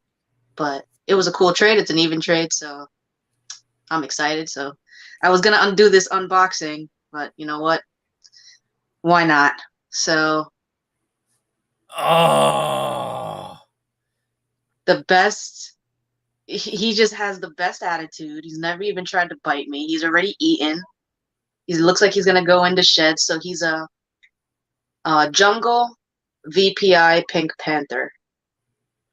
that looks like something similar to, because my buddy Mike breeds boas, and he produced something similar to that, but I don't think it's a jungle. I forget what it was, but it almost looks like what you would expect like cookies and cream to look like. But that is stunning, Tish. Yeah. So I live really close to John from Snake Man's Exotics, and Yeah, yeah. he breeds boas. So I said when he came over here, I was like, "Can you take a look at something for me?" And after yelling at me about not getting one from him, he tells me what it is, and he's like, it's a stunning snake." He's like, If it was on my table, I would have sold it for more than what you traded it for." And yeah, I am so excited. That is beautiful. No, Oh, I got one of my killer bee girl came from him. So he was a really nice guy. He's got nice stuff, but that is just gorgeous. I mean, look at the color on the tail. That's the thing I think is so neat with boas is the coloring that they get. Like it's a different color palette, completely different color palette than what you'll ever get with the ball python. And like the fact that he ate the same day that I got him, it's great. All of those snakes actually ate the same day I got them. I set them up in their quarantine bins inside, and I offered them food like I usually do. I gave them a couple hours to relax, and then I offered them food, and every single one of them took them. Every single one. See, I think that's a boa thing, though. I think boas, from what Mike tells me, boas just eat. Like if they don't, This is the only boa I got in the collection, in the 5 that I picked up. So the fact that all of them ate, and remember, none of them are ball pythons, because I do want to expand. But I always said if I'm going to get a boa, and I'm going to breed a boa, I'm only going to breed 1 pair because I can't handle any more than that. Well, you're looking at like 20, 30 babies, depending on the size. So, I mean, you're getting exactly 3-4 clutches of ball pythons technically out of 1 female. Exactly. So, and you don't have to incubate or anything like that. You just have to make sure the female is good to go. And I mean, I won't be breeding for a long time. It's obviously like 4 or 5 years it takes them to be, for a female to be sexually mature if you want to do it the right way. And males 18 months. So if I find the right female, then that's fine. But I'm not rushing because I just want to have this snake be as tame as possible. So I'm going to work with him as much as I can. I've been holding him every single day. He doesn't seem to be stressed out, anything like that. He is just a sweetheart. The only time I saw him strike was when it came to food. That's it. And he didn't even strike at me. He struck at the food. It was crazy. I just love their pattern.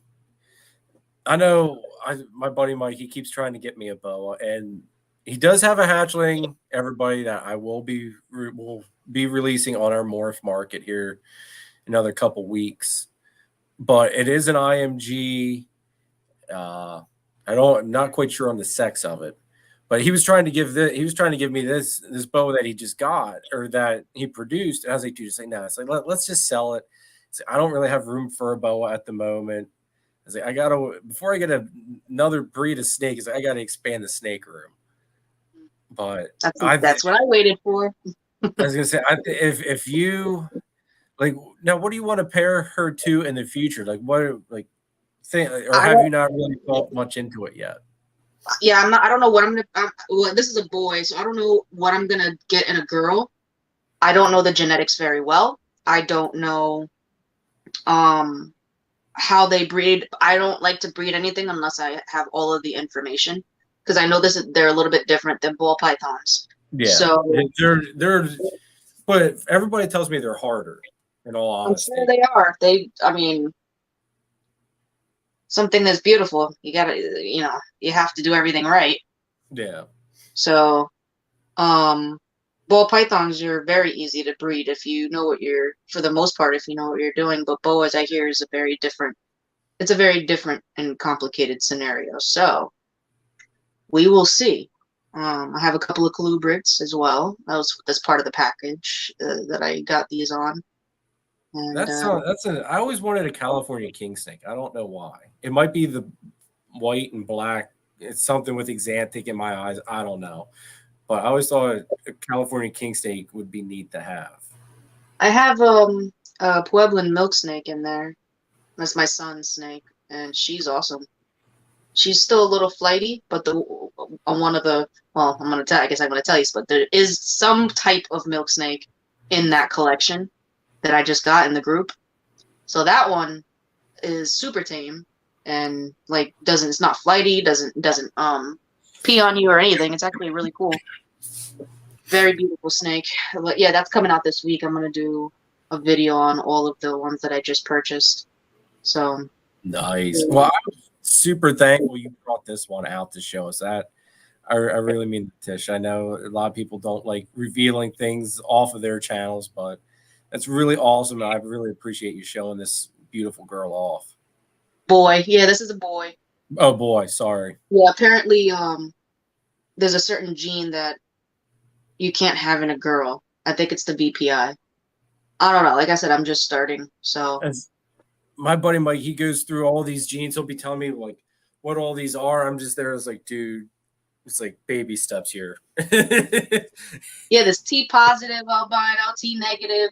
The same thing with the bloods that I have. They're T positive albino and caramel. And I was like, I had to get Rob to like tell me what it was. Like, what does it mean? And I still don't get it. Well, So I have to do more research.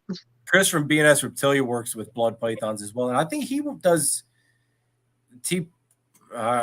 Chris, write that. Put in what type of bloods you work with. I know there are albinos of some sort. But Hey, John, what's up?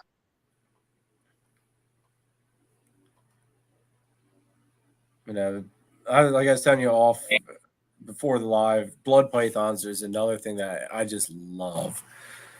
They're cool, and I would definitely show you, but they also just ate. So I have a way. I feed all my babies and my other snakes, like that are not breeders, before I feed my breeders, and then I'll put my snakes together to breed, and then after that I'll feed them. So they're the last ones in the process to eat at the end of the week. So they'll be fed by Tuesday. Okay. Gershon, what's up? Jeremy Ball, Jeremy number 2, or so he's known as. You just missed me showing off your girl, Jeremy, because I just had her out here a couple minutes ago. But look at that awesome boa, Jeremy, because Jeremy breeds boas as well. Okay, Chris says T positive is what he works with the bloods. Ah, yeah, I guess that's what Rob. He only has the one, or yeah, I think he has 3 bloods. But yeah, his was a T positive albino caramel. So I don't know what that means, but So yeah, I'm so far behind on everything in the snake world except for ball pythons, and I'm trying to catch up with the carpets. yeah, the only other species that I've bred myself are the sand boas, and I didn't do anything. I paired them one time, and she just threw out babies. I didn't do anything special with them. They just bred, and I didn't even see a lock, nothing. I was like, oh, okay. I left them in there for a week, and came back. I checked on them, and nothing. I didn't see anything out of the ordinary, and it was like a year later I got babies. See, maybe sambos are really easy then. I heard that they are. All you have to do is put them together. That's what they told me when I bought them as a pair in Hamburg, and they were like, yeah, they just put them together, and eventually she'll give you babies. I'm like, really? That's it? They're like, yeah, that's it. I'm like, oh, okay. I didn't believe them because it was a year later, and I'm like, still didn't get no babies, and then one day, babies. How often do you go to the Hamburg show? Because I always try to make that one. I know a lot of times I miss the most recent one, but I try to get there like 3 times a year. Usually, well, he goes to every single one. So John from Snake Man's Exotics goes every time. There's one because he vends there. Yeah. But I try to go when he goes, as much as I can. But it really depends because on my schedule and everything, on my unit's deploying. So I haven't been able to do much for the past year because of all the training prepared for it. And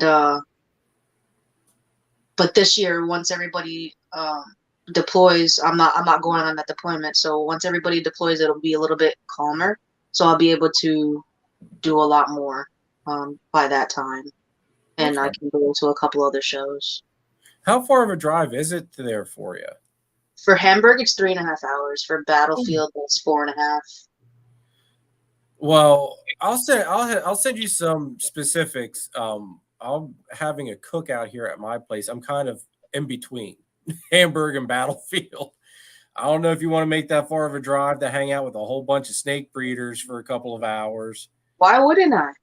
I'll send you my drill schedule, and those are the only times that I can't go anywhere. But okay, so the date we picked. Let me pull it up here. Hopefully, it would work for you. July 9th. It's a Saturday. Oh no, July's good. July's drill is 30 and 31. So I think. But is there an expo that weekend? I think I might have the Rhode Island one. Battlefield would be. Hold on, let me pull it up here because I know I'm going. I know I'm going to a Rhode Island show. Show me snakes. It's sometime in July. I just don't remember what's the date. Okay, July 23rd is Gettysburg. Is the Reptile Expo at Gettysburg? But yeah, I'll send you specifics. We can actually. Well, I'll add you into our group chat about it. But that'd be awesome if you can come because sounds like there's a whole bunch of people I know. Like Chris is one from BNS Reptilia. Kai from Lucas Landed Royals is in the chat there as well. I haven't heard anything from Kai yet, but there's a whole bunch of us. Sounds good. If I can make it, I will. The only thing that will stop me is a show that I've already that I already registered for, or my drills. That's it. That's the only two things that would stop me from going. Well, it'll be awesome to have you if you can make it. PJ says next weekend is Repticon and Rally. I have no idea where Rally is.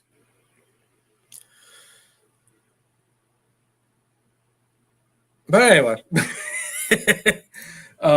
let's see here. Where are we at on our? We went over that. We kind of got on this. What other projects are you working with? You showed us the Samboas. You obviously have that beautiful stunner in your hands. I actually just paired for the first time, which is a really funny story. And for the first time, I paired up my bearded dragons. Very funny story. I thought my male bearded dragon died. It was the weirdest thing. But I researched it a bit. I wanted to make sure they were both virgins, and the female last season dropped probably, which is weird. I heard it's a really weird amount, but like 4 or 5 clutches, unfertilized clutches. Oh wow! So I was like, yeah, I'm not wasting that again. At least I can, get some babies and breed her because she's dropping them anyway. So why not? And when I paired them together for the first time, the male went straight for her. She was very open with it. She did the head bobbing back and all of that, and she's fine. And he went right for it, did his thing, and he flopped over. I thought he was dead. And I seriously flopped over. Like I had no idea what was going to happen. Like was it kind of like that meme of that rabbit? Like I'm sure you've seen the meme of the rabbit where it does the thing, he just kind of dink and just flops. Yeah, he went limp. I was terrified. I didn't see breathing. I didn't see His eyes were dilated. I was like, what the heck is going on? He doesn't let me. He's not a very friendly bearded dragon. So I picked him up and I could put him on his back. That's how limp he went. So I went and I got my temp gun and I put the water on and I ran the temp gun under it until it was like 85. And I just kind of wet him and put him under it and it woke him up enough. And then he just went crazy. And I was like, all right, I get it. You know, your first time, but don't scare me like that. I was terrified. Oh my God, I was terrified. That's funny. Oh, that's hilarious.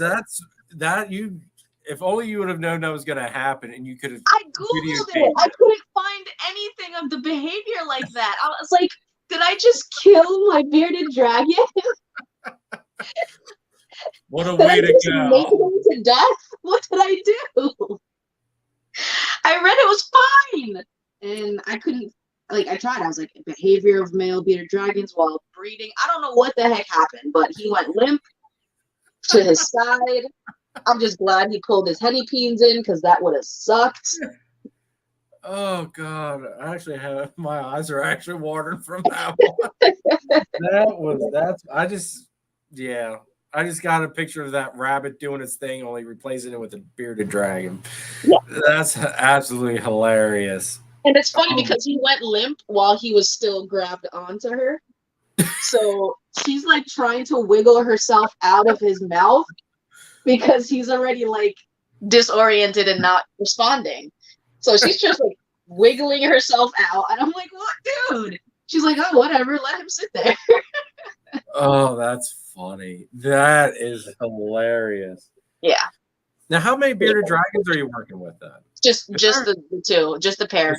Anything that is not a ball python, I'm just gonna keep as pairs. I'm not going, even the boas. I'm not doing any more than that until I get either a bigger house or a bigger facility. No, I hear you on that. Which I think, if I remember, you got those at Hamburg, didn't you? Because I think that was one of your Hamburg pickup videos, if I recall. Yes, the male. He was a juvenile when I saw that video. When I did that video, he's dope. I don't even know what kind of bear dragon he is, to be totally honest. He's red.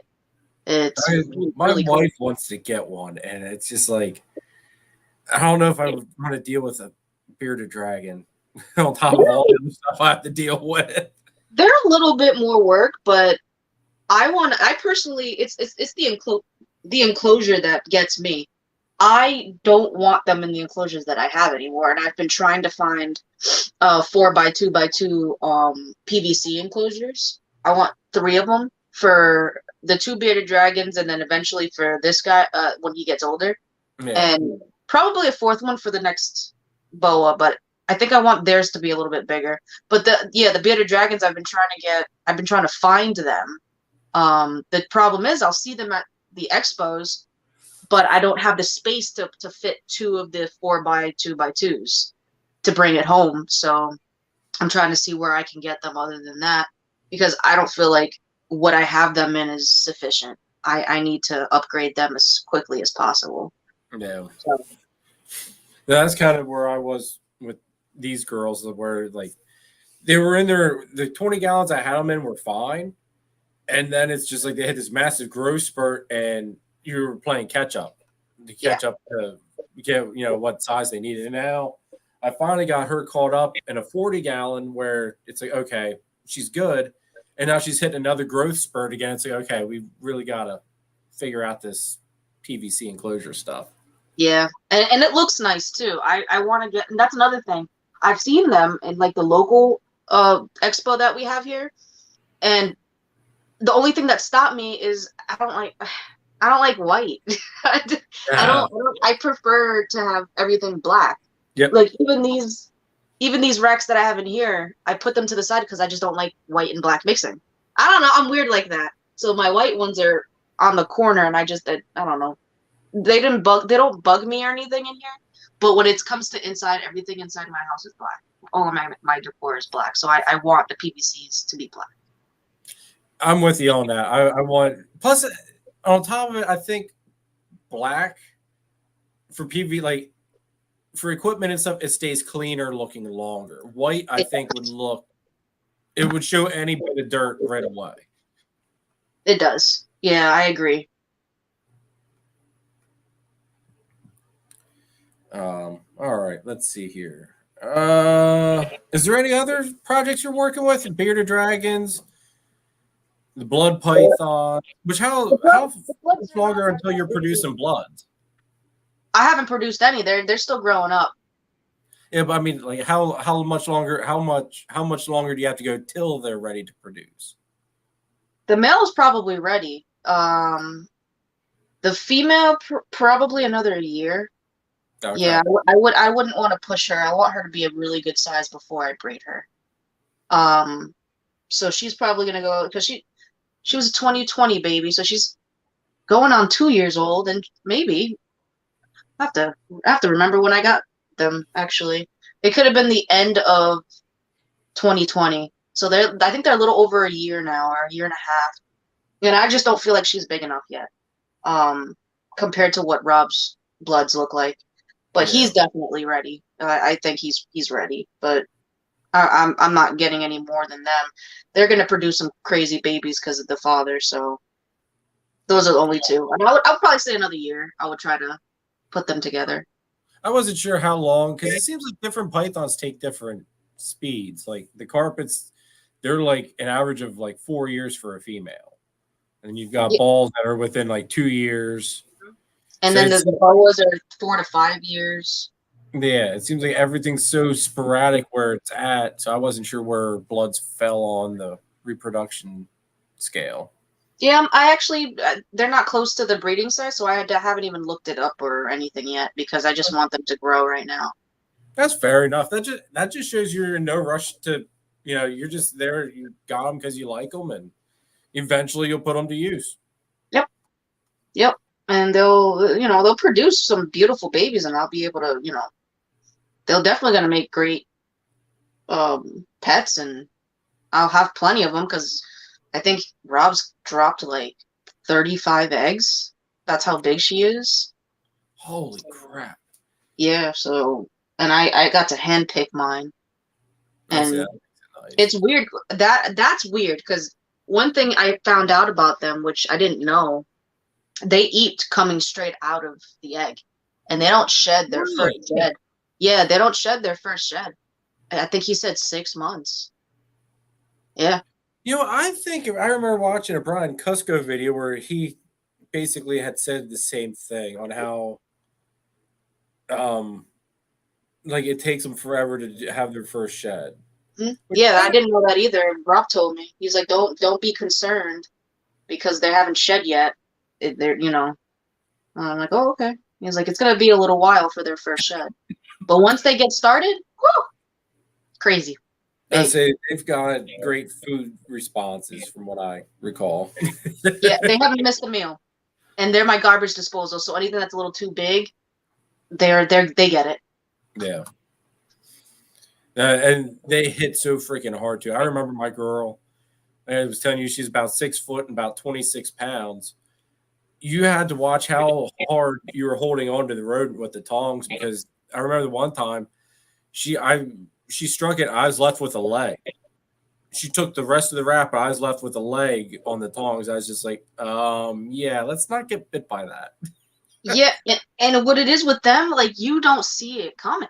They don't give you a warning sign at all. They just strike, and it's like they don't coil back. Nothing. They just go. Yep. I'm like, wow. So what I've actually started to pre-kill theirs because they would hit so hard that the rat would go nuts and start biting them. So for them, I pre-kill for them because they just, and the rats are so much bigger for them. So I like to pre-kill them for them because they're nuts. I can probably go to frozen no problem with them because they just don't care. They don't care.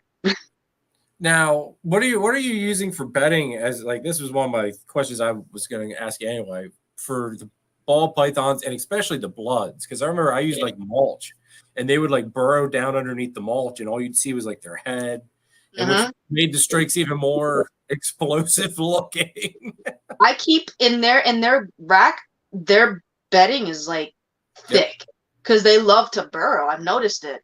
The only time that I put them on paper is in the dead of summer because the humidity, it's too much. They can't. It's pretty bad here. So I try to switch everybody out to paper by the summer because the humidity just is too high. So I right now they're in Aspen.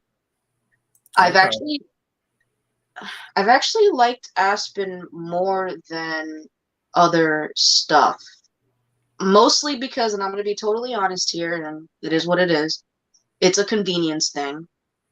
Aspen is already done. I like cocoa, but cocoa I have to make, and it's just too time consuming. I can't do it anymore, and to find it is annoying too. So if I'm going to go grab it, I have to get it in bulk, and I don't have anywhere to put. Oh, okay. For the Aspen, it comes in a barrel, and the barrel is huge, and it covers everything. One barrel, I have enough for everything. Oh, wow. So I only need one barrel a month. And John gets it for me at the Hamburg Expo. So. Oh, okay.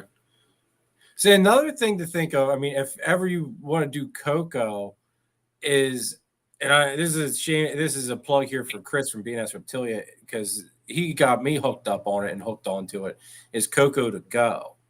It's already the one that's already made. If I tried to find somebody that would sell it in bulk, because if I can get the cocoa that's already made in like 50-pound bags, I would do it.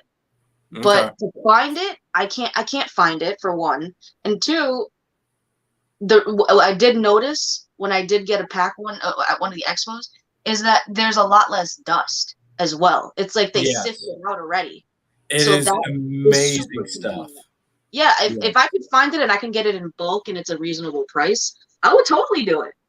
I really did love cocoa. Like cocoa is amazing. I just don't have the time and the storage capacity for it. I just don't. Well, Chris, I grab the Aspen and it goes. And that's it. Hit Tish up and get her hooked up with some cocoa to go, my friend. Like I said, I mean, that's like I used to use Freedom Breeder cocoa blocks. And like you said, it was the time. I had the time to break it down, but it's the fact that I had to take that time to break it down. Yeah, it makes your process even longer. And we already worked a lot. And then on top, and with the cocoa to go, it's already broken down. Like you said, it's cleaner. There's not all the hair that the cocoa blocks or any of the other cocoa chips that I've seen actually have. So it's by far a superior bedding, I think, in my opinion. I think so too. It holds the humidity a lot better. It doesn't mold.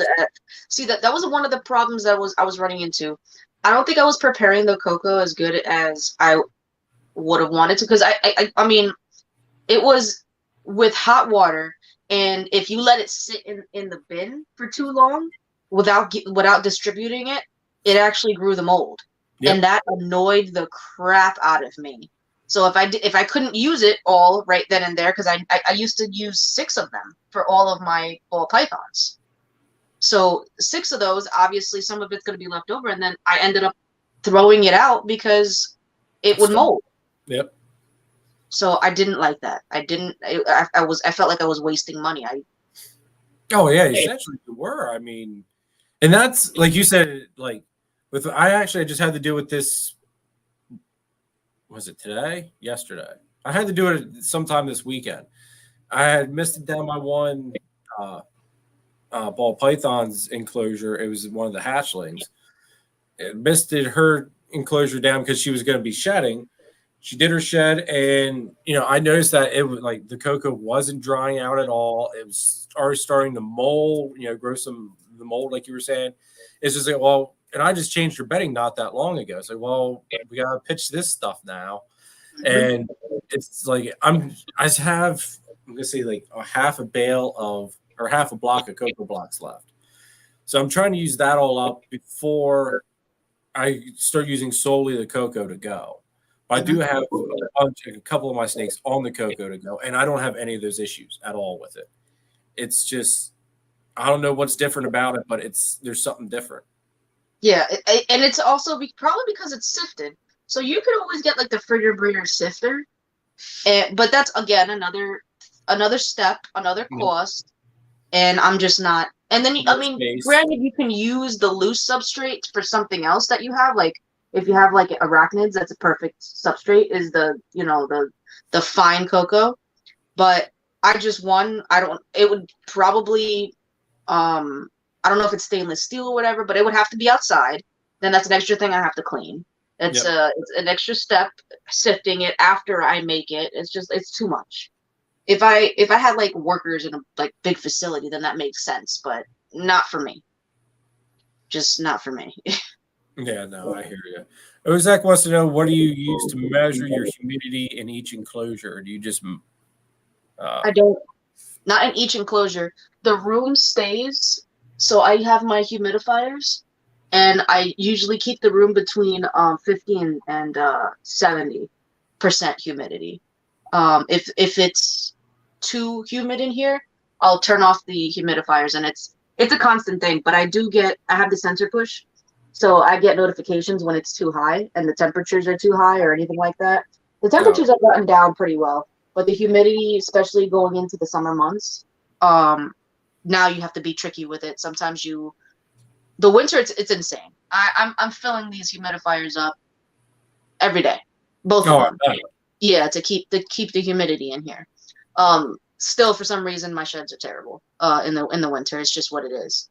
But the summer, everybody's flawless. I barely have to use the humidifiers, and the problem then is keeping the humidity down in the summer. So I do have a dehumidifier as well that I bring in here in the summer. It's tricky, and it's a process for ever. I'm always making sure the shed is at the same temperature and humidity as much as possible all the time. So that's the sucky part about it being outside.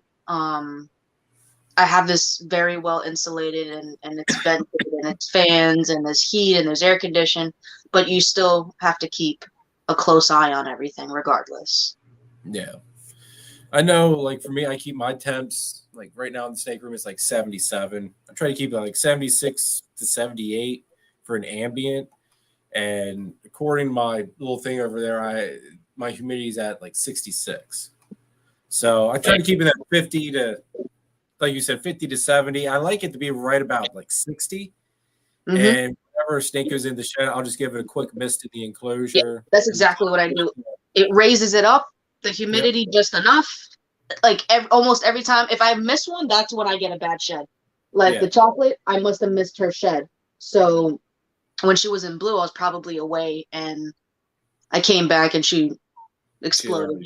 Yeah, so I wasn't able to mist her down. So in here right now, because I turned the fans off and the humidifiers, it's 57% and it's 81. So it's a little warmer in here than usual, but that's because I have the fans off and it usually cools everything, and the air conditioner is usually on as well. But I turn it off for the live purposes. I say you're probably getting a little toasty. It's better than it was before. I actually had the door open, but then the bugs started getting in and I closed the door, but now it's comfortable. It's not as bad. When I first came in here, the humidity was at 66, 67, so. Oh, okay. It's going down because I had the door open. Wants to know where you're from, which I know New York, but I don't know if they want to know it's more of a general area of New York. If you want to know where I am or where I'm from is a totally different question. Where I am is I'm in Mastic. I'm in Mastic, New York, in Long Island. So, yeah, that's where I'm at. Suffolk County, Long Island. Yep. So Bosa says he's trying out 100% cypress mulch from Lowe's. A couple breeders here use it with no issues. I used to use cypress mulch years and years ago, but I started getting like a whole bunch of like I guess springtails or something in with it, That's and the sucky part, because you like don't know what's in that. you'd go to clean out a water bowl, and because it would just be littered with like a layer of dead bugs on it. It's just no. I was thankful I had Coco. What you can do, you can get a freezer, and you can deep freeze your bedding before you give it to your snakes, and it'll kill anything. Oh, okay. See, I did Yeah. that. I have a chest freezer. I did that with the branches for the carpets because my oven wasn't big enough to fit them. Yeah. Because Yeah, I normally have an extra one just for things like that. I'd put bedding in there to freeze it overnight, and then that's what I do with the aspen and everything. Because I actually had about 4 months ago. I don't know how it happened, but I had an outbreak of mites, and I was convinced it was literally right after I opened the because I had left cocoa blocks inside of my shed.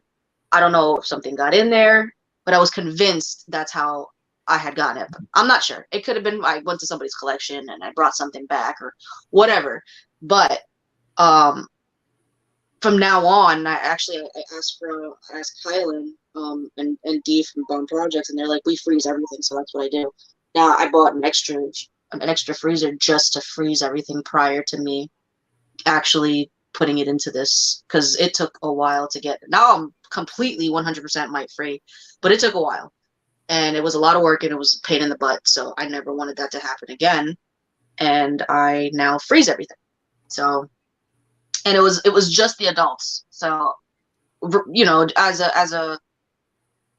a precaution, I treated everything, but it was just the adults, and luckily I had saw it in time and acted fast. So now I freeze everything.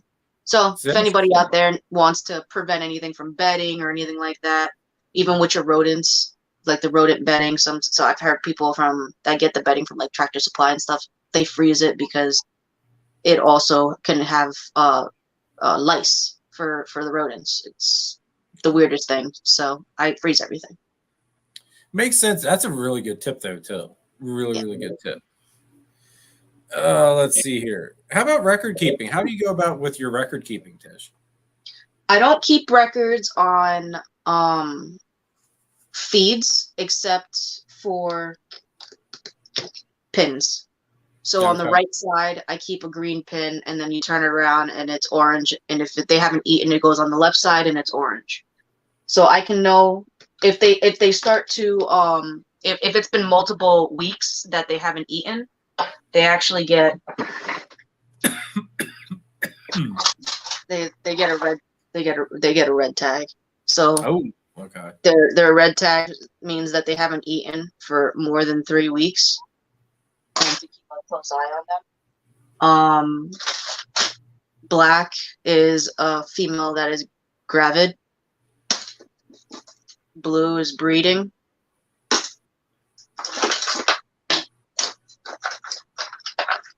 These are rodent is currently in there. There's to double check the bin before I move on to something else. Yeah. So as you can see around here, yellow is caution. So if I see something weird or I have to assist feed or anything like that, they have caution tags. So that's yellow. Yellow's caution. Oh, okay. See, that's nifty that you have those tags like that. That's a nice little system. I like that. John, Snake Man's Exotics. What, is he the one that made them for you? Because he made your. I hit you up about your snake bags. Yeah, he does those too. He does all of my things like this, like anything that I use. That, yeah, he does the tags, and I have a lot of tags, and they're cheap. You know, I think they're like, if you want to go in bulk, they're like 100 for something. I think for 50 bucks, 100 for 50 bucks, something like that. Oh, but okay. it's a really good system that I use. But the rest of the record keeping for like breeding, I have my cards. Okay. See, she's actually went down in weight, so she doesn't have anything. I haven't paired her because I don't like pairing if they're losing weight. But see, this girl did. So yeah. So over here you'll have the dame, the sires, because it give you 3 chances to get a sire, so I'll have 3 sires. And then the weight before, the weight after, which incubator they're gonna go into when she lays the eggs. Pre-lay shed, when she's due to lay, when she laid, how many eggs, how many slugs, the egg weight.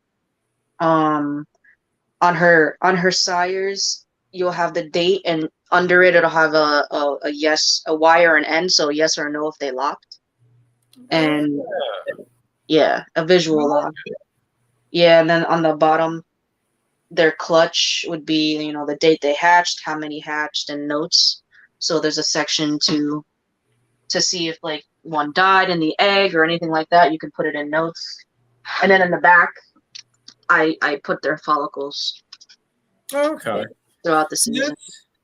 Well, I was using just index cards. I was writing stuff originally, and now partway through the season, I switched after actually having Billy on Mutation Creation, and him and I got to talking about Husbandry Pro. Mm-hmm. I thought, like, you know what? I'm just gonna give it a shot and see how I like it, and I just love it. Like Yeah, I I'm actually did it when it first came out. I did it as well. Oh, okay. But I don't know if anybody realizes. I think they do realize. I'm not as social media typey as I should be. I'm pretty bad with technology actually. So I was paying for Husbandry Pro for like 6 months, and I hadn't even put anything in. Oh, okay. See, So like I keep track of like every feeding sheds, if they refuse to feed, pairings. I mean, and you like before, I would go through, I'd feed, I'd flip like the name tags. I have like little name tags for everything on like a magnet on my ARS racks. I would just go through, flip everything, and then the next day I would go through and sit down here for like an hour or so, writing down dates and with if they fed or whatever on index cards. Now I just go, feed them if they ate, scan the code, put hit recent activity or something like that, and put feed, submit, and done. it looks really cool. Saves so much time. It was an awesome thing. It definitely seems like something I would do eventually, but I got so busy. I just 6 months and I just didn't put anything in. I was like, all right, when I'm ready for it, I'll go back to it. Yeah. But I'm in just last season was kind of crazy for me. I had 15 clutches, and You had a lot last season. Yeah, so I just wasn't ready. So this season has been a lot slower, so I'll probably do a better job this season, maybe going back to Husbandry Pro. This season has been super slow. So I do have like 4 gravid females, but I've been pairing a lot less than I was last season. And that's because I feel like they're not ready because they haven't gained their full weight from when they laid last season. So I just don't feel like I should push them, and I'm just going to continue to feed them. And if they show follicle growth, then I'll put a male in later on in the breeding season, but not right now. I want them to gain their weight completely back before I even try to pair them, and I'll just continue to measure their follicle growth. And if they get to like 15, I'll pair. But right now, I'm just focused on them eating and getting back to weight. Kind of like, and that's something where I mean, I don't know if everybody would actually do that. So that takes like, I think that's really that says something about your character, that you don't care about pumping out the clutches. You're focused on the health and quality of your animals. I think that's very, very an admirable quality. Oh yeah, I've lost a couple of snakes this season, and I'm not pushing anything else. I'm done. I was never really into the rushing, but when I lost my bamboo, that one hit me really, really hard. So I keep track of everything. I'm always checking for sicknesses.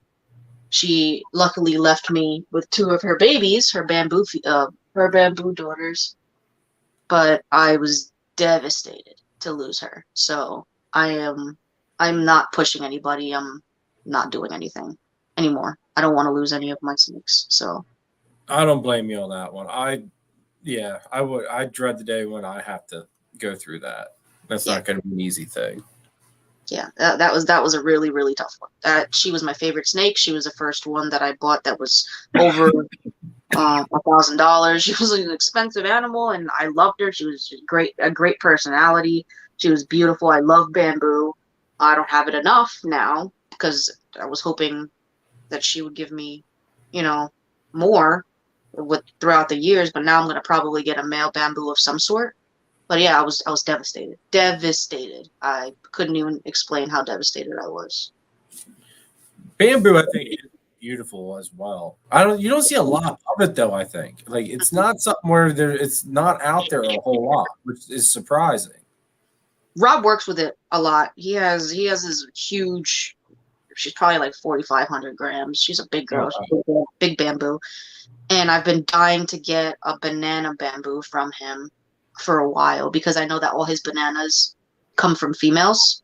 So I know that they're gonna, if he does produce any males from there, they're gonna be female makers. So I like to get all of my banana stuff from him if I can. Okay. But yeah, he produces quite a few. He has a few bamboo combos. So when he had this dope one last season, and he sold it right before I saw it, and I think it was a bamboo GHI something banana something bamboo GHI banana something. It was so dope. Nice. Oh, it was so dope. I was so upset, and he was like, "I'm sorry, I didn't know you wanted her." I'm like, "No, it's not your fault." But yeah, That happens a lot. I think though, they're like, "Oh, sorry, I didn't realize you were really wanting that." Darn yeah. Well, it. it's my fault because at the time I had told him I was like, "Oh, I want adult females." So he was focused on telling me what are the adult females. I wasn't looking at his babies. So when I saw it, I was on Morph Market. I was just skimming through his stuff, and I saw it. I was like, "Oh my gosh!" And he was like, "Yeah, she's sold." I'm like, "Crap," but that's okay. I ended up getting one of the other girls that I wanted anyway. So yeah, instead of her, I got my. I always forget what she is. She's a. Yes, she's a GHI black pastel, possible cypress, and possible lace. So instead of her, I got her. Working with lace, I don't think you're going to go wrong with that, especially after seeing Justin's video about the white lace stuff. Yeah. John actually works a lot with lace. So okay. yeah, John from Snake Man's Exotics, he works a lot with lace. I'm probably gonna grab a lace from him eventually. So working with lace, but I haven't gotten to see him in a while either, though. Yeah, I try to convince him to go on here and do a video. Nobody wants. None of the old timers want to do a video. I've asked Rob a million times too. There's some people that they just kind of like to remain in the shadows and do their thing and just be good at what they do, and they don't really want to be out on the mainstream, I guess. And I get it. I mean, if you would have told me a while ago that I'd be doing live streams or even having a YouTube channel, I would have laughed at you. My son, he told me the one time, he said about he wanted to become a professional YouTuber. And I kind of chuckled, like, I didn't want to be mean about it, but I was like, dude, it's like, there's no future in YouTube. Like, come on. Like, the chances are astronomical. And now look at me here, like, on YouTube. It's just.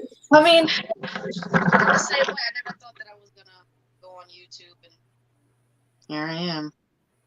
It's I don't know. It's addicting. I enjoy it. I really do.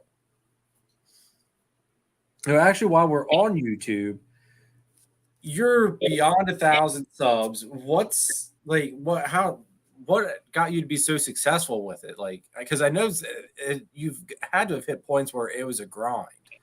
Because I know I've hit points where it just seemed like YouTube really rewards you, and then it like shuts you down out of the blue for no reason. What I personally think, I think it's the titles and the thumbnails. It grabs people's attention. My buddy Vinny, he does all of that stuff, and I always trust him, even though some of them are goofy. I'll let him do pretty much whatever he needs to pretty much clickbait. And then after that, like it really depends on the algorithm at the time. So if it hits the algorithm, and it might take a couple of days, like this last video, I think it went from 300 on the second day, and then it spiked up to 800 views, and it must have hit the algorithm at that exact time. Or the first egg cutting that I had with the Desert Ghost, that one spiked, and I was away in Florida, so I had just cut that clutch, and then I left to Florida for my sister's wedding, and I came back. I didn't even check YouTube, nothing. I was so busy over there, I didn't check YouTube, I didn't check anything. I came back and there was almost 3,000 views. I'm like, whoa, what the heck?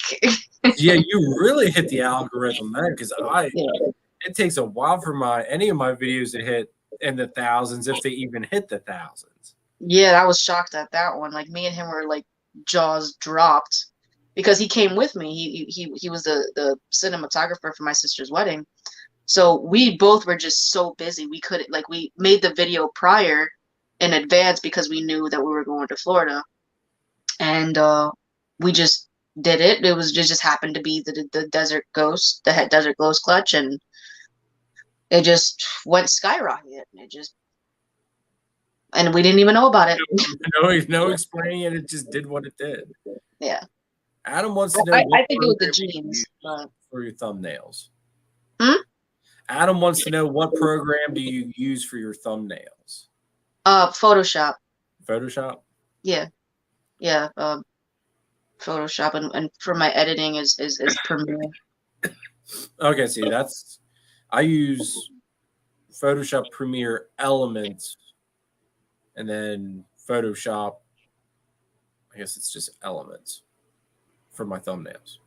I'm really drawing a blank. It's Photoshop though. Yeah. Yeah, I don't do any of them. I think Photoshop is super hard to mess with. Yeah, it's beyond my. I take a shot at it and just hope for the best. Yeah, I couldn't even figure out the layers. I was like, what the heck? Why can't I see the picture that was just here?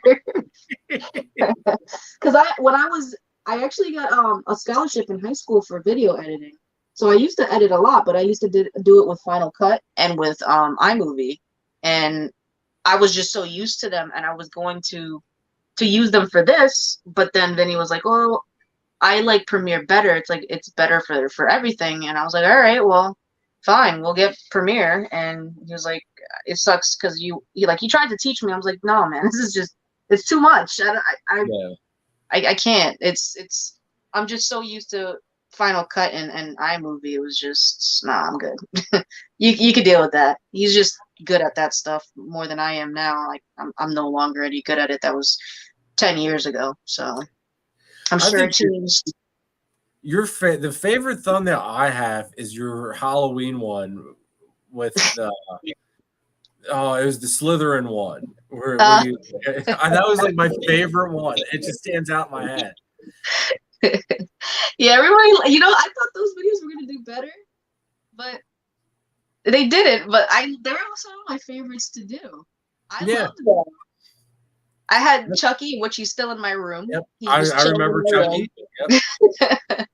He's in the box. I'm trying not to like mess him up too much because he's still he was still in the box. I only took him out for the video.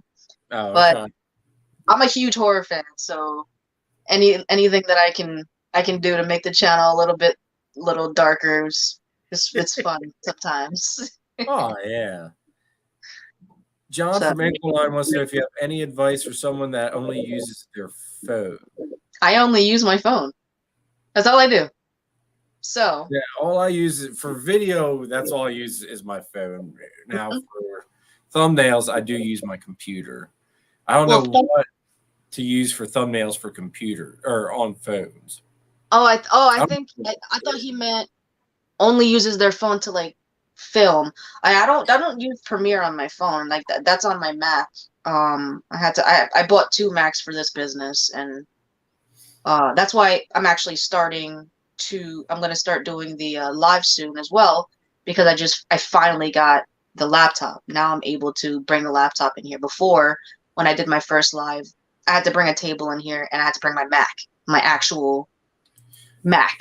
I was gonna say, I was wondering when you were gonna start your lives up again, because I enjoyed that, even though you were having the hiccups that we all go through the first go around. Yeah.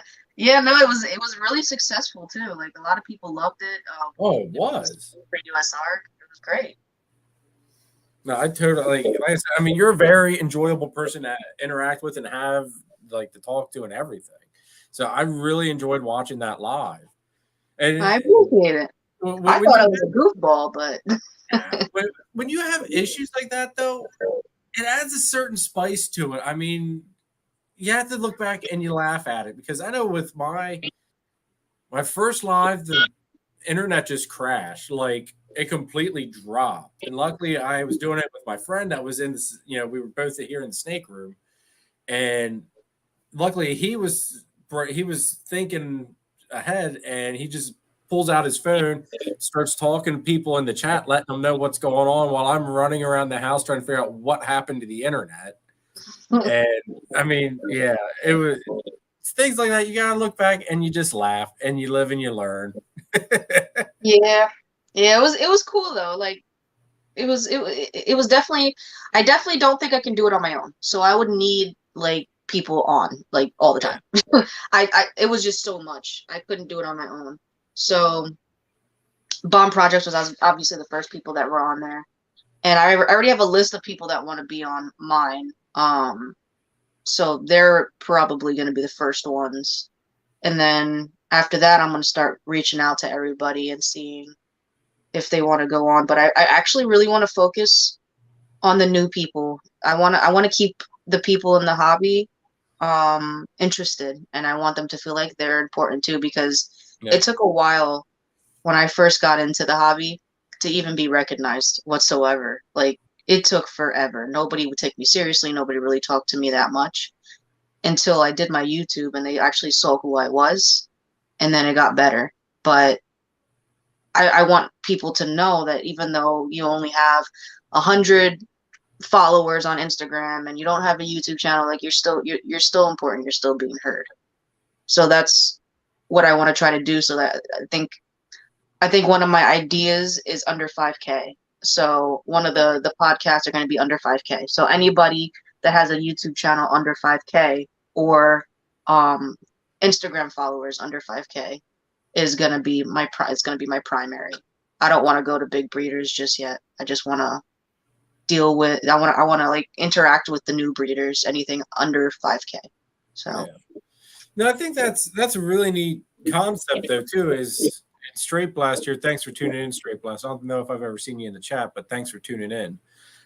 They said that they love the idea as well, which I was told, I forget who had made mention of. They said about maybe try to hit some more local breeders in my area.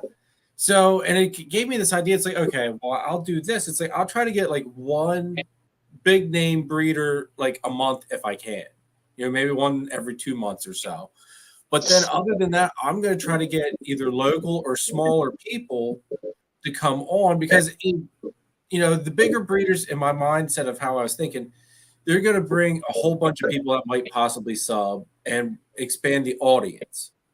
And then that way, when I bring on the smaller people, it's more likely that, it'll help get them a little bit more traction or get them noticed a little bit more at least. Right.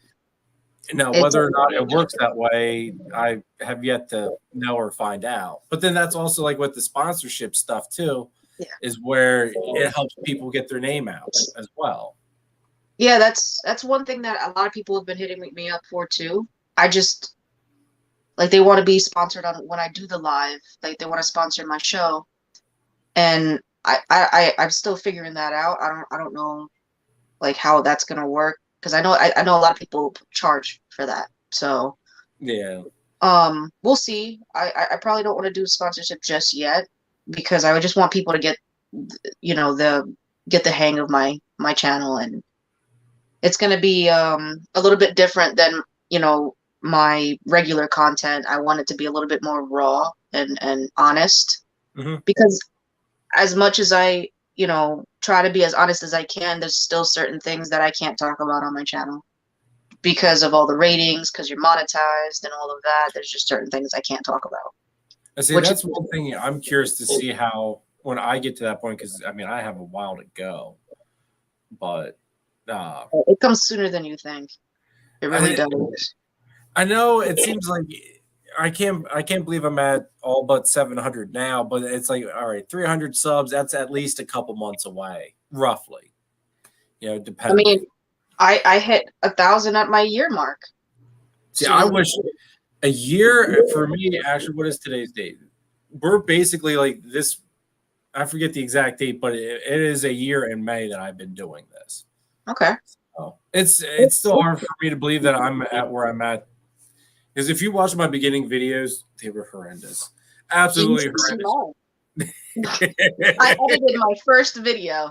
The first vlog is my edit, and it was like a half an hour. And you can tell the difference. the video after my friend Vinny started to film. But whoo! Oh boy. That first one is still embarrassing and hard for me to watch when I do watch it. I went back and I watched mine, and if you have like just all you have to do is watch the beginning. You don't even have to watch the whole video. Just watch like the first minute of it. I was so excited to have the snake room completed. It still needed to have the lights and the power fully hooked up, but I was just so excited to have the snake room done and to film something in the snake room. And I had my son running the camera, and I didn't think about he was standing back so far, and he had my whole body instead of just getting like my upper half. And it literally looked like Michael Myers standing in the corner. Like you just see a dark silhouette. It's just like, oh my God, this is terrible. Absolutely horrendous. But you being a horror fan, you might actually get a kick out of it and enjoy it. Oh, I'm gonna have to watch it. It was the first couple of videos, and then eventually I got the lights, and the filming did get better. The editing got a lot better as time went on too, I think. Yeah, the editing is definitely. I recently just got a GoPro, so we're gonna start doing like different camera angles and things as well. So that's gonna be fun. We're gonna start herping now, so that's some more footage. We're going to the Arlington show, so that's some more footage. I'm trying my best because I originally wanted to do both. Arlington is for sure. I'm definitely going to Arlington, but I'm trying my best to do Tinley as well. I want to drive there, so it's a little bit easier for me. So I know John usually drives, so I'll probably just tag along and follow his lead.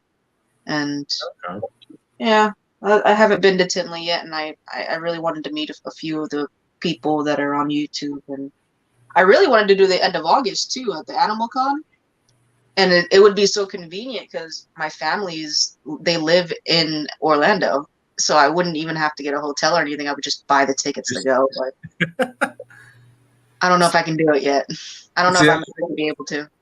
I should say con. I talked my wife. I think if we can afford it, next spring Tinley, we're going to go to Tinley. Yeah, I haven't done any of the springs either. I wanted Tinley and Arlington in the spring. I wanted to do all 4 shows this year, but I just couldn't financially. And with everything going on with my unit, it just wasn't doable this year. But next year, big possibility. Yeah, and hopefully gas will be cheaper because my goodness. That's one of the only reasons I might not make it to Tinley. Because when I originally said I was going to go, the gas prices were still pretty decent. That was a year ago. Now, I don't know. I really don't. It takes $70, $75 to fill my car now. So it's just like, I don't know if I can do the Tinley one. I just spent $82 to fill my truck up, and that was 17 gallons. I think gas is like, I actually used my giant points. So I got 10 cents off, but it was still $4.65 a gallon. Mhm. And my son's there. He goes, "Oh, that's not that bad, Dad." I'm like, "What are you What are you talking about, boy?" That's a lot. Yeah, I go to a Native American reservation that's like 2 minutes from my house, and theirs is still like it's a lot cheaper than everybody else, but it's still like 4.19, 4.20. But everything else around here, it's like 4.70. It's crazy. Yeah. I was like, yeah, no. That's basically where we're hovering at too. Everything's like Yeah. $4.69 for the most part. And that's regular. So Yes. crazy. Straight Blast wants to know any advice just starting out. I want to start YouTube, but being in my first season, I almost don't feel my collection is big enough to make relevant content. That's the best time to start. Yep. If I was good enough, like if I actually thought of myself a little bit better at that time, like it's like, oh no, nobody really wants to see me and these glass enclosures, and I just, you know, I'm a weirdo and that loves snakes, and I waited until I got my shed. I wish I would have started when I had all my glass enclosures, when I had racks in that my first rack that I got from the Bronx that I had to like. It was my first rack, and I had to. I literally brought it home, and it was infested with roaches. Had no idea, so I had to do all of the content I could have had. And starting little by little by little, I ended up getting like 4 more racks. That was in my living room. Then I had glass enclosures over here with quarantine animals. I wish I would have started from the beginning. Yep. People want to see that. They want to see how that is. And I didn't start my YouTube channel until I got this done. And this took about 2 months to fully complete. And I wish I would have videotaped the process, because now I get so many questions. How did you do this? How do you heat it? How is it insulated? All of that. And I wish I would have videotaped all of it while it was in the process. Down to the floors. They're sticky. They look nice, but they're just sticky. And I had to sand the whole floor for it to stick properly. And there's just so many things that I had to do that was different, and I wish I would have had the channel sooner. So no, I think it being your first season is amazing. That you even had the courage to start your first season, because a lot of people don't do it as much as they would want to. They don't. They just keep, I'll postpone it. I think your first clutches are going to be amazing on YouTube. I think you should start it. That's like the big thing, because if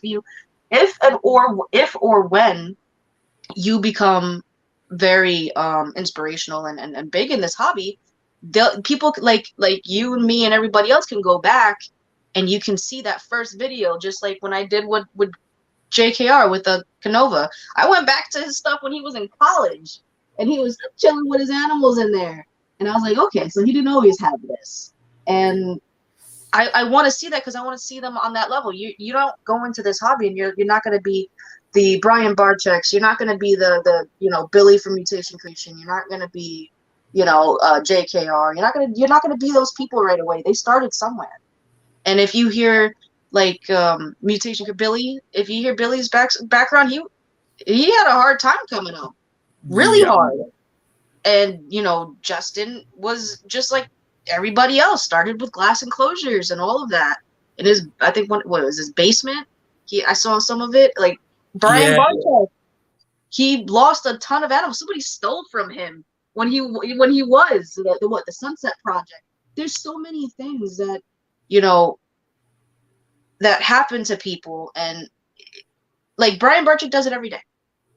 If you start to do your channel every day, you're gonna see your own progress, and it's gonna gain your own, like you're gonna be more confident. Yep. The more I saw my videos, the more I became confident, and the better I was. You know how long it took me to do one shot? Hey, it's Tish from Python Spawn. Come on in. I kept laughing. And I think we had so much footage of me laughing at the same thing and me stumbling over my words, but it was funny. So we just kept doing it. Now I do it in one shot and we're done filming in like an hour. So it's just get going, start it up. You know, I'll have you on my new podcast of Under 5K. You know. See, I can't really add anything else on top of that, Tish. Yeah, that was just freaking fantastically spoken. that, the best thing I can say is just start and don't stop.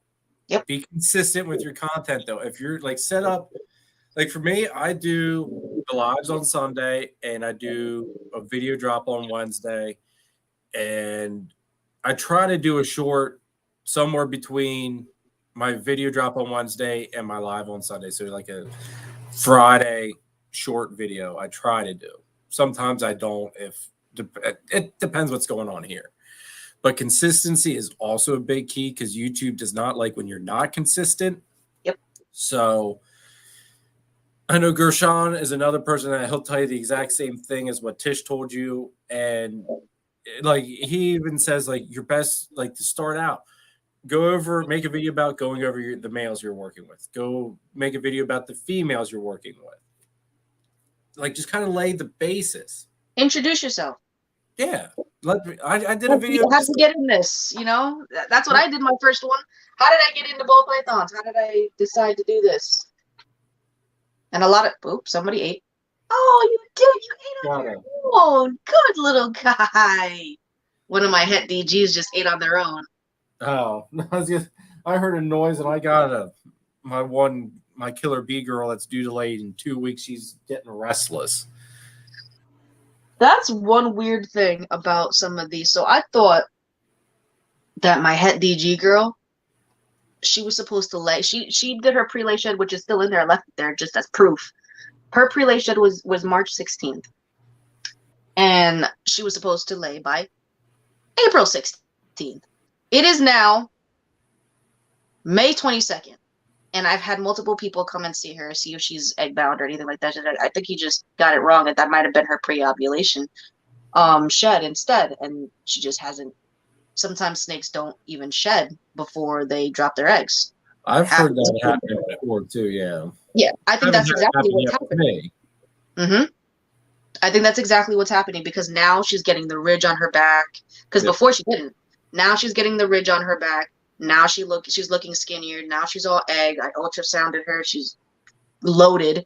She probably has like 7 or 8 eggs in there. Nice. Yeah. So she's paired with a visual. So those are going to be my first visual DGs. And that's exactly what had to happen because it has to, because that could not have been her pre-lay because she didn't look like this before. Yeah. So it had to be her pre-ovulation. And I just didn't track it right. So, and that happens. Mistakes happen. You know, it's just what it is. If I have an ultrasound and it still happened. And the other thing is, too, is like, not all females, when they ovulate, not all of them blow up like a balloon either. And like, I guess she did not. My killer bee girl, like I was, normally I would palpate every couple of weeks once they get to a certain size because I always like to throw that male in one last time before I know they're going to ovulate, just get the one last lock just to seal the deal. Right. And I put him in. He did they locked up, no problem. And I figured, all right, she should ovulate within the next 2 weeks. And the one day she looked a little chunkier than normal, but it wasn't what you would call an ovulation. There really wasn't any definite, defined tail suck like you always see. Yeah, sometimes I don't even see tail suck sometimes. Yeah, it's like she just basically did a slight swell but missed all the other signs.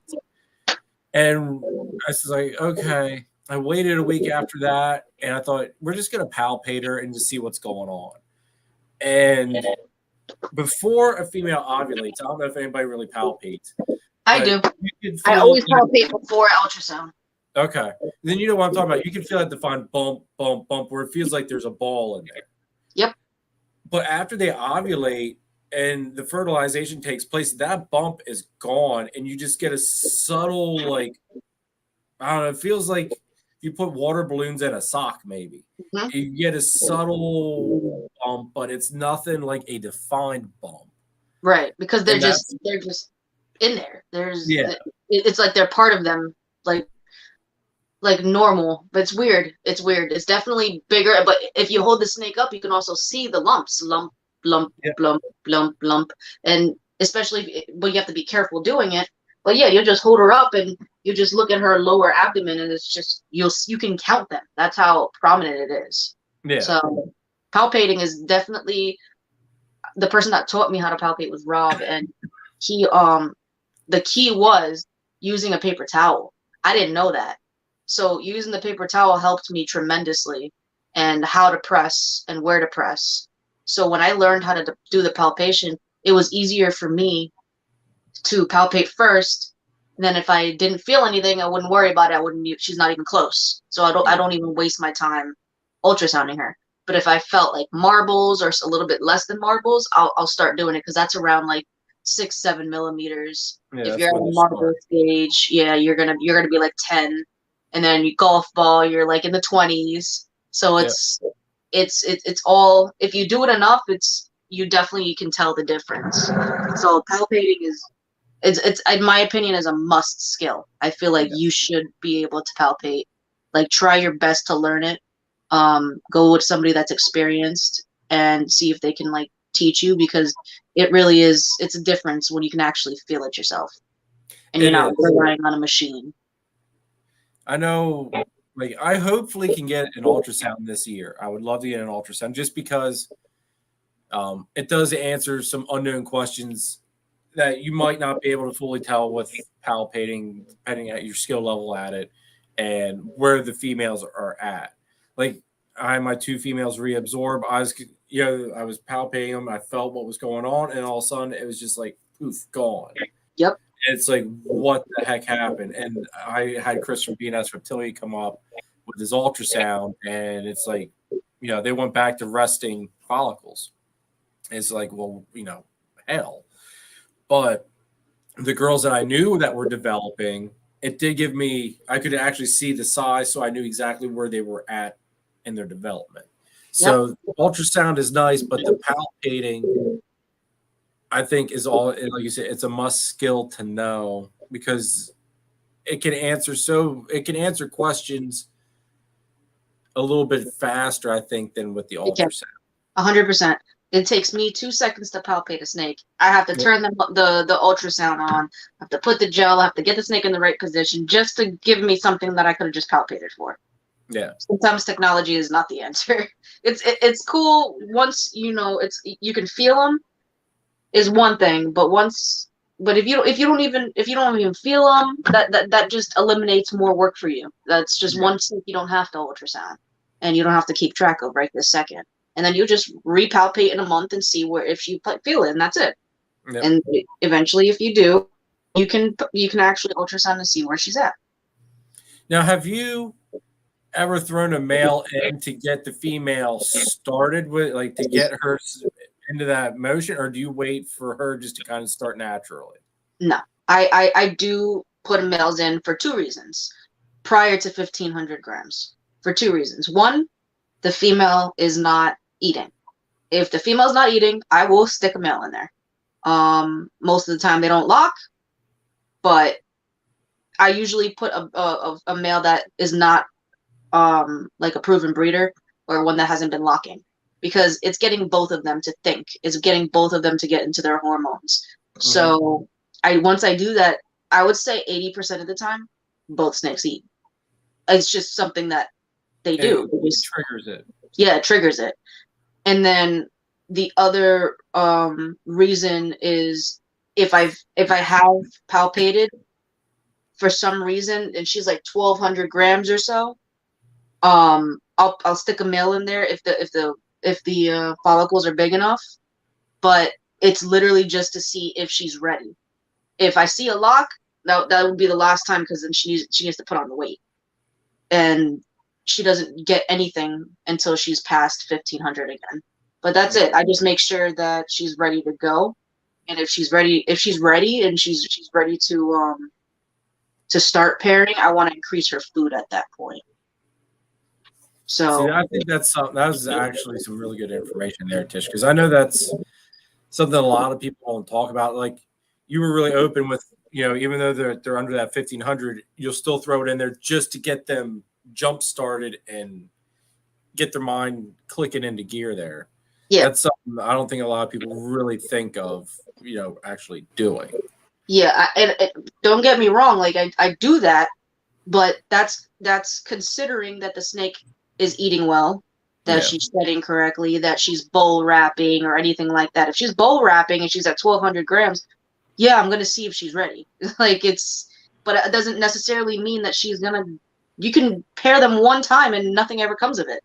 Yeah. No, I just it's more for me to know that I need to increase her food. So if she's ready to produce, I want her to be bigger in her own time. So I know, okay, you're 1200 grams. I breed year round. So let me fatten you up for 3-4 months. And then if you're at your weight, I'll actually start putting the meal in to produce at that point. But that's only because they're bull wrapping and they're showing clear signs. Yeah. So I won't push anybody that's not ready. Like this leopard vanilla, you saw the card yourself. There's nothing on it. Yeah. And that's because she was 1600 grams and she's going down in weight until I figure out what's going on with her. And she's eating. So until I figure out what's going on, she hasn't been paired this whole season.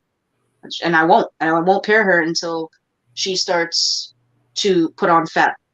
She's eating. She's just prefers smaller rodents. Yeah. So I want to know what's going on, why she's not gaining the weight.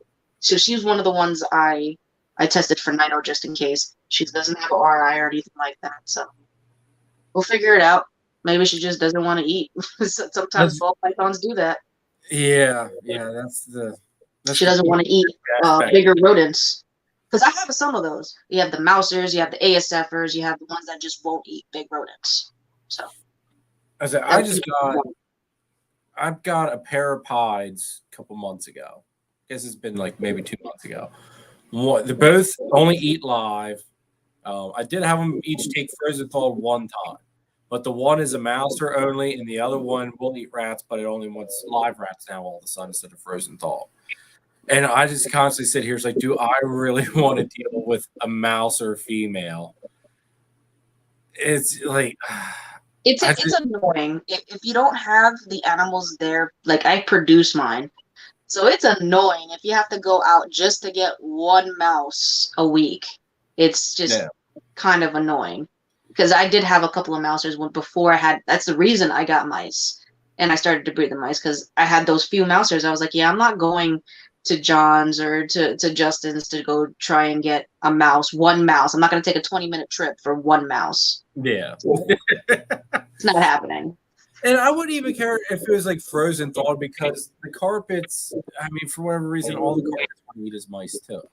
So it's like if she would at least take frozen thawed, okay, I can accept it. I'm hoping I can get her to switch over. But like this weekend, I got her 2 mice because one mouse isn't big enough for her. She's big enough where she needs at least like 2.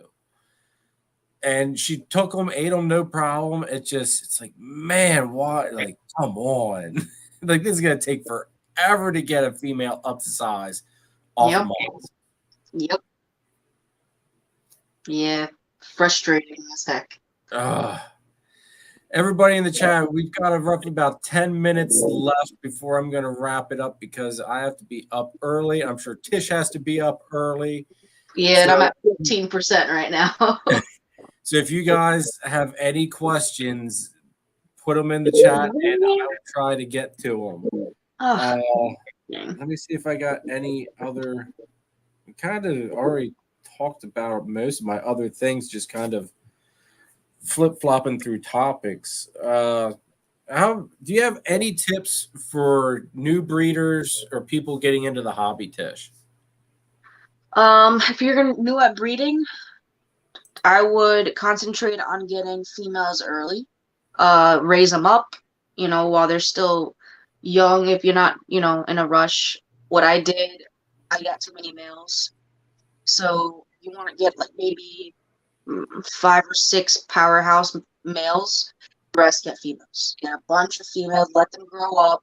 Start as babies if you want. If you really want to get like adults or proven breeder females, that's cool too. That's what I did.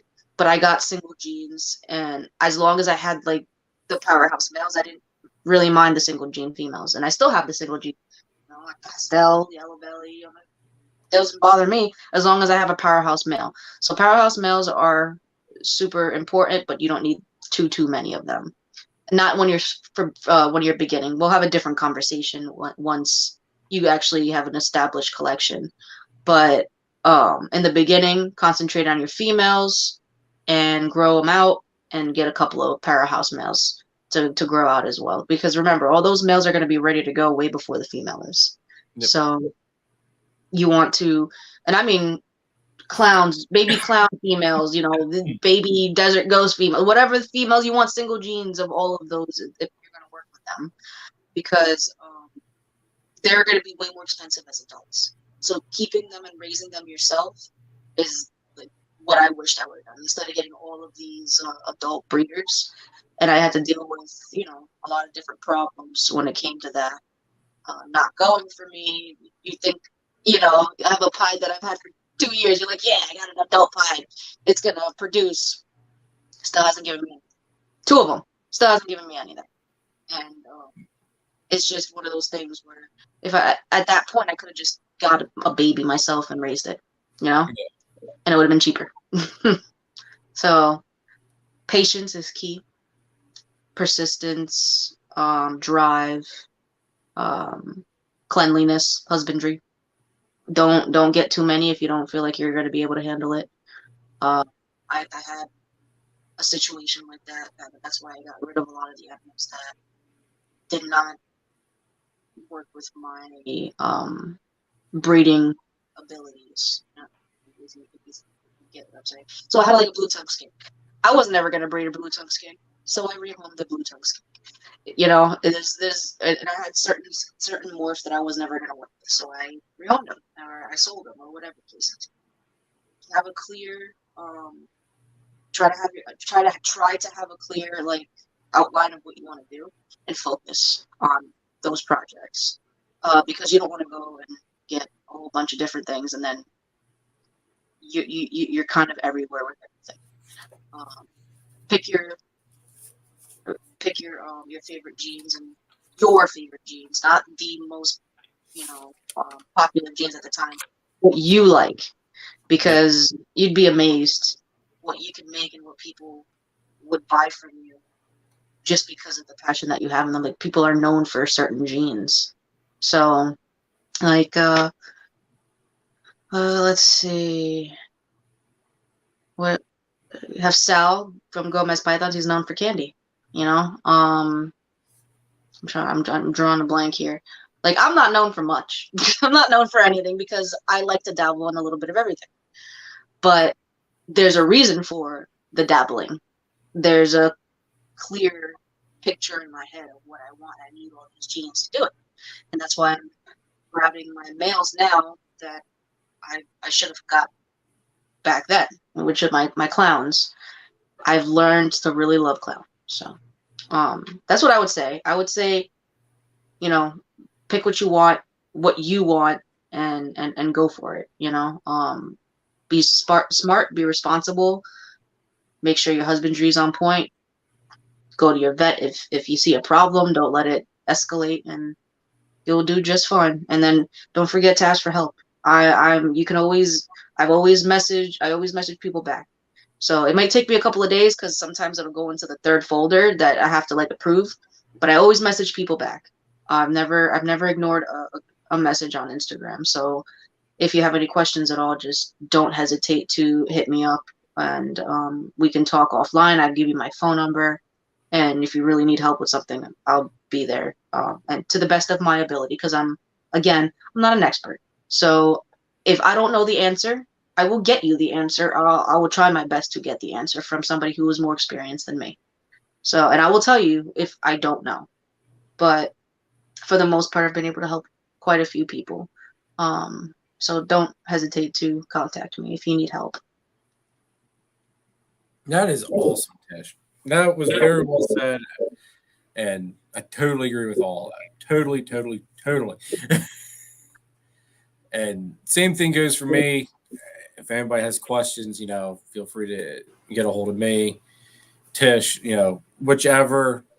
And like Tish said, one of us would try to get back to you and get you the answer that you need. If there's no more questions, we're going to wrap the show up. Next week, I have Nathan from Infinite Possible Pythons coming on, and the Sunday after that, which would be June 5th, I have Chris from BNS Reptilia coming on. So keep an eye out for those two guys coming up in the near future. As I said before, if anybody would like to be a sponsor of either a live episode or a normal episode, hit me up at either my email at warflesmorphs@gmail.com or hit me up on my Instagram. Either way, I will get it and I will get back to you and we can talk about a sponsorship deal. And if we hit 700 subs, whenever that happens, the giveaway for the front license plate and some stickers. We'll do a random pick wheel thing, whatever you want to call it. And someone will be lucky enough to win that. Tish, thank you so much for giving me 3 hours of your time. I greatly appreciate it. Hang on 1 second after I end this. And everybody, I will catch you. I have a new video coming out Wednesday. I'm holding Xena the whole video, so if you guys want to see if I get bit or not, or you want to place any wagers on it, that's the video to place wagers on. But yeah, other than that, I will see you on Sunday. So take care, everybody. Later.